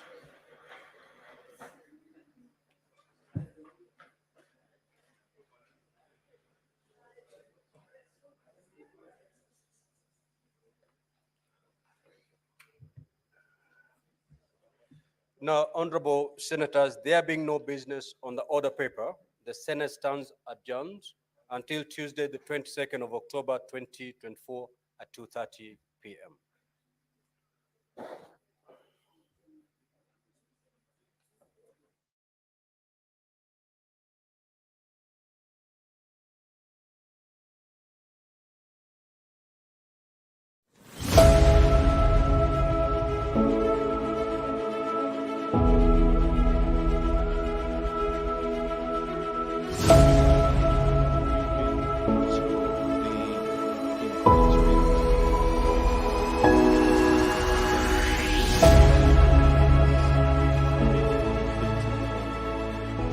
Five charges